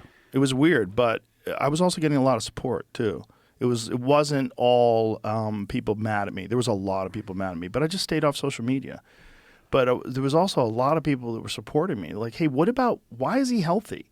Like, why is he okay? How come, this 54-year-old guy didn't just drop dead like you said everybody was going to? Yeah. Why is he making a video 3 days later? He feels great. What the fuck's going on? I will tell you, man, I have a YouTube video on my channel that is anti-psyops, like how to spot psyops in action, and I copied that video that they made. I made a very, very similar intro. But the moment that I saw one doctor on YouTube had to not use, this was at the very beginning, he had to not use that word. He couldn't say certain words on YouTube, like vaccine and all this stuff. I was like, 100%, this is well, all the insane. algorithms were searching for it, so people would spell vax like V, and then they would use like a dash and then an X. You know, like they would do something to try to skirt around the algorithm. Yeah. So and then why is that's the one thing is someone credible being suppressed? Is a credible person being suppressed? And then when you see it tenfold, 100 people, all of these people that are being suppressed, if your idea is good, nobody has to be quiet. And then it's going to catch on its own. Also, the counter to that is if your idea is bad, you can't just force it through. People are going to figure it out eventually. They're going to realize eventually if you keep calling this stuff horse paste, veterinary medicine, and people are going to find out, oh, wait a minute, it actually won the Nobel Prize, the inventor of it, for humans, for use in humans. Yeah. And actually, it's on the World Health Organization list of essential medicines. Actually, it's been prescribed billions, not millions, billions of times. Like, what the fuck is going on where you're saying this is horse paste? 50 plus, 100 years. It's been around quite a long time, and it has an incredible safety profile, which was the wildest thing about them going all in and calling it horse paste. Because, like, you are doing this at the expense of your credibility for people who just want short-term profits, and you're killing your business. Your business is people want to believe you when you're talking about the news, and now they don't. Yeah. They don't over something really stupid. Well, you could have just ignored me. You didn't have to do that. You could have just ignored me. Yeah. It probably would have had very little effect. But then, my video probably would have had very little effect. People probably wouldn't have believed me. Oh, yeah, I bet he feels like shit and he's lying. That would have been fine. Yeah. But instead, they went all in, and too many people were paying attention to it. And by that time, too many people had already had COVID and gotten over it and going, what the fuck is going on? And then there was the whole thing where they were saying you had to get vaccinated even if you had suffered from COVID and recovered, where you had natural immunity that was proven to be 7 times stronger. It was a pure psyop. Yeah. So, and the big thing there was when I can make fun of Joe Rogan and like I can shame Joe Rogan, if I could do that to you, one of the more popular guys in the country, especially when it comes to media, then I can just make that a trickle down compliance effect. Yeah. Where I can get millions of people to comply, because if they're going to do that to Rogan, that might happen to me. Well, I'm sure it worked. I'm sure a lot of people complied after they saw that. They saw those attacks. And, I met a lot of people that would accuse me of spreading misinformation. I'm like, what did I say? Tell me what I said. Yeah. What was misinformation? What was wrong? And they can't even tell you. They didn't even know what they were, just like saying something because you were there. Like they felt like they had to say that. It was a fascinating time. And what's interesting is coming out of that now, the country coming out of that now, I think people are way more skeptical of believing the media and way more skeptical of believing the government. Way more skeptical. I think that was a huge mistake for short-term profits. I think they still would have made a ton of money. A lot of people are scared. They would have taken it anyway. Yeah. They lied about all the fucking studies anyway. They were doing well. But they sacrificed their ability to do this in the future. Yeah. They gave their hand. I don't know who said this quote, man, but I think it's the best quote about society. Is like a society that grows is when men, and it's an old quote, but men plant trees whose shade they will never enjoy. Yeah. Thinking about the future and not this one little spike in profit. And that's when a society flourishes, when we're doing that kind of stuff. Well, I think it's essentially a symptom of a system that's been captured. Right, it's the media works for them because they support the media financially. Callie Means has talked about this, that the reason why they sponsor so many television shows is not that they want to sell more drugs. It's to keep those shows from criticizing them. That's terrifying. It is terrifying. It's terrifying that it's effective and it works, and that we're one of only 2 countries on Earth that allows them to advertise pharmaceutical drugs. Yeah. Because we know that commercials are psyops. It's propaganda. I mean, when you see that lady and she's dancing with her daughter in the field and they're spinning around in circles and now she's happy and everything's great, but you're fucking depressed and you're at home, you're like, oh, I want the music to play. I want to be dancing in the field. I want to be at the cookout with all the fellas, having a good old time. That looks like fun. I can't do that with my psoriasis. Yeah, I can't do that with whatever I'm on. Whatever's wrong with me. Give me what you got and get me into that commercial. Yeah. And it's effective. It's very effective. They've been doing this for a long time, and they've got a playbook written by Edward Bernays, of all people, wrote this book. And the book's called Crystallizing Public Opinion. And you can see it in every one of these operations. And it's a short book. You can read it in like 2 hours. Every one of these things follows that playbook of PsyOps. Which makes sense why he would change the name of the Department of War to the Department of Defense. Yeah. Like, it's way more palatable. Yeah. And he's also the reason that bacon became part of American breakfast. Well, kudos to him for that. Because that was a good move. Yeah. Bacon's pretty solid. Funny, he was Sigmund Freud's nephew. Whoa. Yeah. What if they did coke together? The father of propaganda is Sigmund Freud's relative, nephew. That's crazy. Sigmund Freud helped raise this guy. So did you read his book? Oh, yeah. What does it say in there? So essentially it's capturing mass public attention and making the desired outcome about identity, belonging, and being part of a tribe. So to give you an example, Virginia Slims hired him to say, like, hey, it's just men that are smoking our cigarettes. And he's like, yeah, well, women need to smoke. You want women to smoke them? Like, yeah, let's do it. So he launches this thing called Torches of Freedom. Are you familiar with this? Yeah, you were telling me about it. Oh, my God. Bring a photo of this if you can, because I'm getting excited about this. these people were compromised in such a crazy way. So he says women are told not to smoke. So he goes against all of this stuff at the beginning. Women are told not to smoke. Everybody tells you can't smoke in public.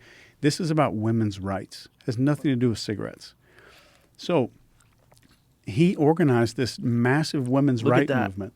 An ancient prejudice has been removed. Isn't it just... Look at the fucking chain. American intelligence. Look at that. The chain says American intelligence around the wrist. Lucky Strike cigarettes. That's so weird. I'm sorry. Yeah, it wasn't just Virginia Slims. It was big tobacco. There's a picture of the Torches of Freedom. Click on that one with the lady right there by your cursor.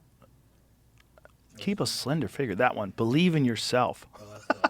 That's an updated meme. I don't know what that is. Oh, is it? Is it fake? It seems like it. The font's totally different. Yeah. Meme font. Don't test one brand alone. Compare them all. Yeah. So they can't advertise cigarettes anymore, right? Isn't that the rule? Not on TV. I don't know about Can they do it in magazines? But I don't know. Can they still remember the Marlboro Man? Didn't he die of cancer? I don't know if buys magazines anymore. Remember the Marlboro Man? Yeah. Fucking everybody wanted to be that dude. Yeah. He's like the original John Dutton. Denim jacket. Yeah. Out there on the range, looking Yeah. all rugged. I wish I was him. You know? Cigarette ads are restricted in magazines in the United States, but are still present in some magazines. So, like, federal law limits tobacco advertising in magazines and on billboards. However, tobacco companies can advertise in magazines that have at least 85% adult readers. Oh, so porn. So it's like Playboy, right? It's mostly adults. Mostly adults. U.S. cigarette. Sorry, you were reading that? Yeah, what does it say? U.S. cigarette giant starts advertising again in magazines. Millions of young readers. Oh. 2013. Oh, that's Britain. Yeah. So, I mean, do you think advertising should be legal? It's a weird thing, right? I think about sometimes when I read my Spotify ads, which is why I say no to a lot of things that want to advertise. Like some things come across and wait, whoa, what is that? What is that? Is that real? Is that legit? Yeah. Is this funky? Is that a good product? Is this anything? This sounds like bullshit. You know? So I want to make sure, is this something that I would use? Or is this something legitimate?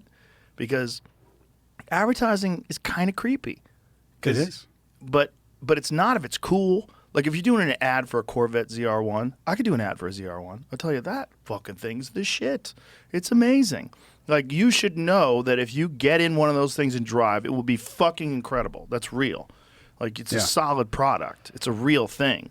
Like I could feel good about that ad because I know that's a real awesome piece of engineering and technology that they've created. Yeah. But if it's not, like if you're trying to convince people some shady shit. Yeah. It's tricky. And that's the thing, like everybody wants to regulate or deregulate things. Like let's make this dye illegal.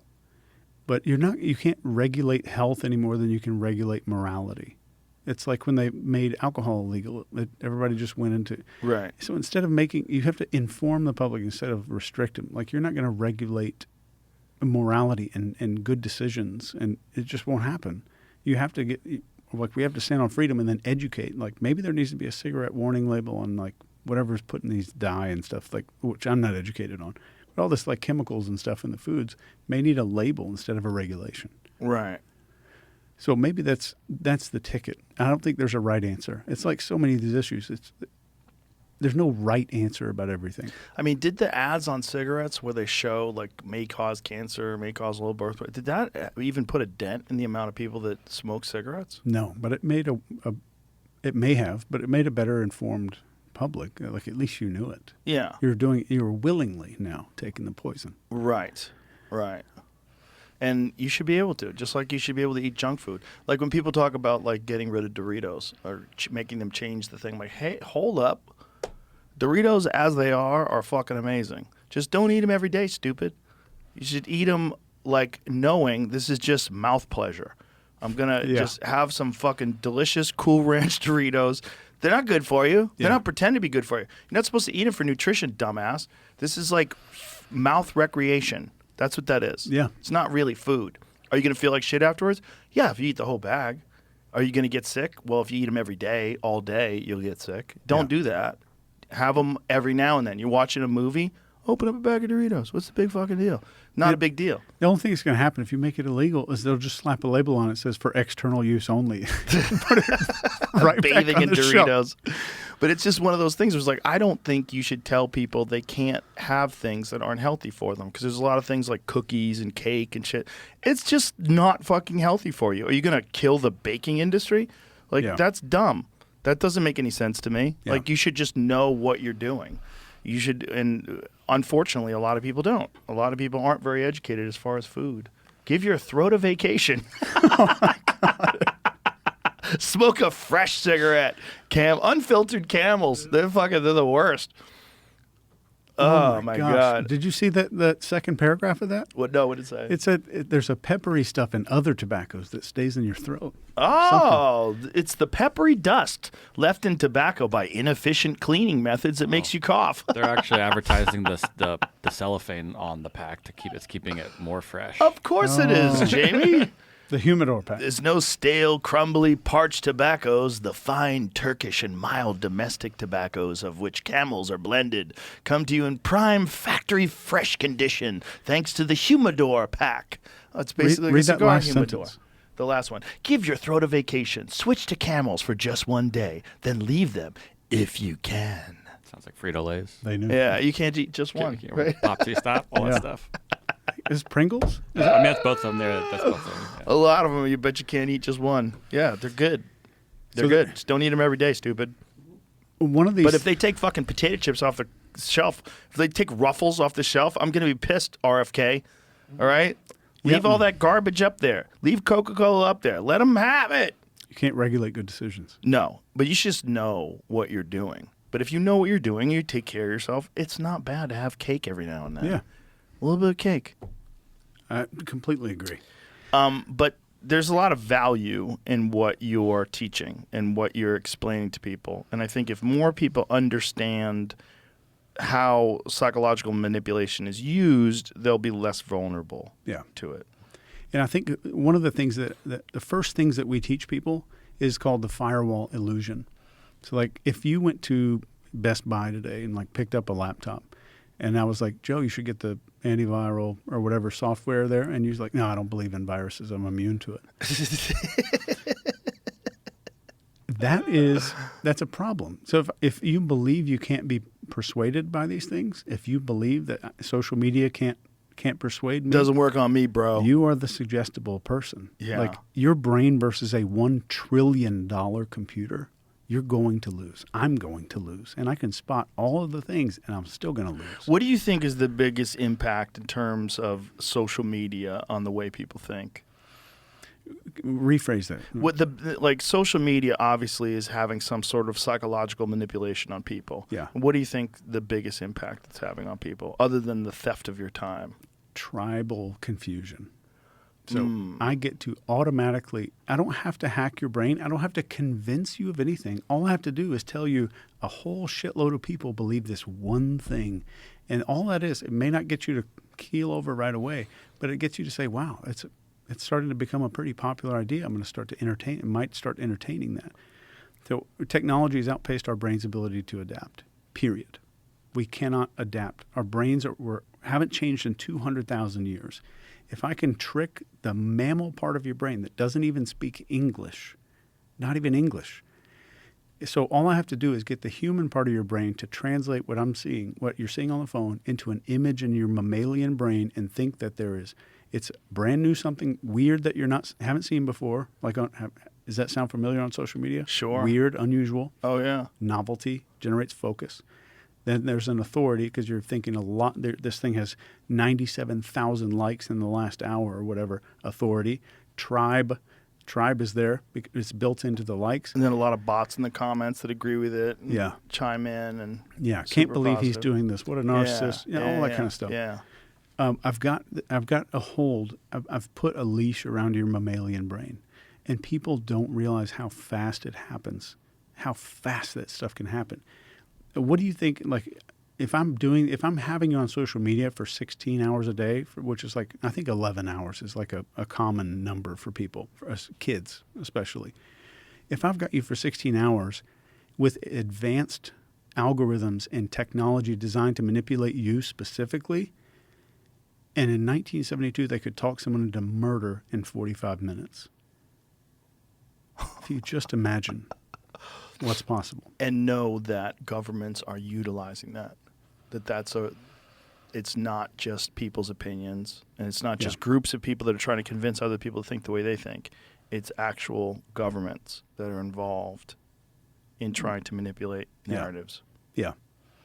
And it's if you're thinking it's a left and a right issue, that's also, you may be a victim. Yeah, that's a big one. It's not. This us versus them shit is nonsense. Most people aren't even left or right. Most people just have a conglomeration of opinions that they've sort of accepted as their own. Yeah. And I mean, JFK got killed for saying stuff like that. Like, it's not left, it's not right. Let's bring this together. Let's end corruption. All of these plans, we're going to release all these files, all these documents. You've had experts on here about that stuff. Mm-hmm. Well, I don't know what's going on, and we won't know really until these files actually get released and what's going to be in them. What the fuck are they? What is it going to say? We did it. When is that going to happen? Do you know? I don't know. Kash Patel's in. Is he going to do it? We'll see. He apparently wants to. I mean, I think there's probably a lot of sorting through to figure out what to say and how to say it and what to release. I feel like they should just release it all and let the internet hounds go at it. Let them figure it out. They're the best at it anyway, and they're the most psychotic. They'll be working 16 hours a day until they figure it all out. Yeah, you know. So let me tell you, when it comes to all these beliefs formation, I'll tell you the formula for hypnosis. Okay. And I don't think anybody's ever said this. I've never said it out loud, not even in my training. It's enhanced level of focus, and then micro compliances. So, like, if I'm, have you seen the street performers that would hypnotize somebody in a bar, or like, you know, like to do something silly, or maybe they're helping them. So the first step is, like, if I'm hypnotizing you and it's in a social setting, the first couple of steps are, all right, come over here, now stand to the left, now move your legs just a little bit further, now spread them further apart so you have some balance. All right, now just make sure you have some range of motion. Go ahead and put your arms out. None of those are meaningful. Right. They're all meaningless. All I'm doing is get you to comply. And that's just the first, like, 30 seconds. I've got you to comply with me 15 times. We haven't even started the hypnosis thing yet. And so it's just, you're not aware that you're becoming compliant. You just think I'm going through some motions. But it's just hijacking the mammal brain. Yeah. So it's compliance. And then it's just like, go ahead and stare over there. I want you to look at that light up there. I want you to just focus on that light up there and just let everything go. So it's just a lot of focus, right? And I'll say something like, I can already tell. I've been doing this for 20 years. You're going to be really good at this, and everything's going to be just fine. You'll be able to hear my voice the whole time. It's not a coma. You'll be able to stand and maintain perfect balance. You'll be completely okay. Authority. Yeah. And no matter what happens, you're going to walk out of this a better person. Everybody's going to respect you more. And I'll frame it as, like, us hypnotists call the ability to go into hypnosis unconscious intelligence. But I'll only say that if you're an intelligence person. So if you're a significance-driven person, I'll say we call this unconscious power, this ability to go into hypnosis. So I'll make it about your identity right away. Yeah.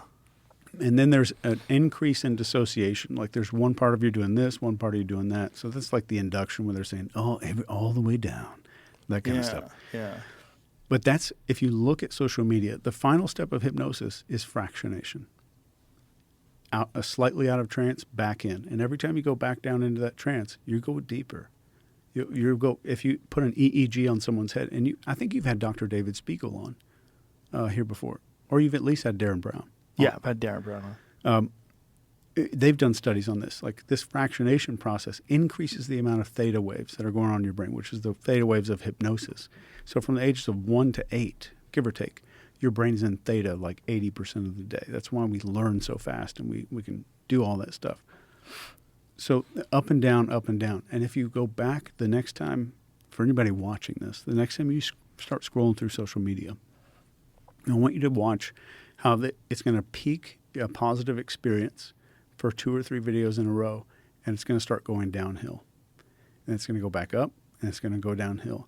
And every ad that you see, the algorithm doesn't do this on purpose. The algorithm does it because it's effective. Every time you see an ad, it's going to be at one of those down troughs. They're not going to spike you up and have you feel good like with that guy putting on the color glasses that was colorblind and he can see and he's crying and all that. They're not going to show you an ad after that. They'll show you an ad at the bottom. It's every time.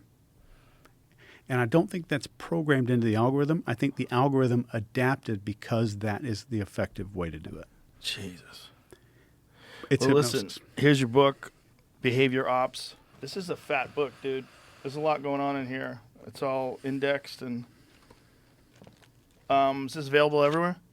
Yeah, Amazon and my website. What is the website? nci.university. All right. Well, thank you, man. It was very interesting. Thanks, Fun conversation. Appreciate it. All right. Bye, everybody.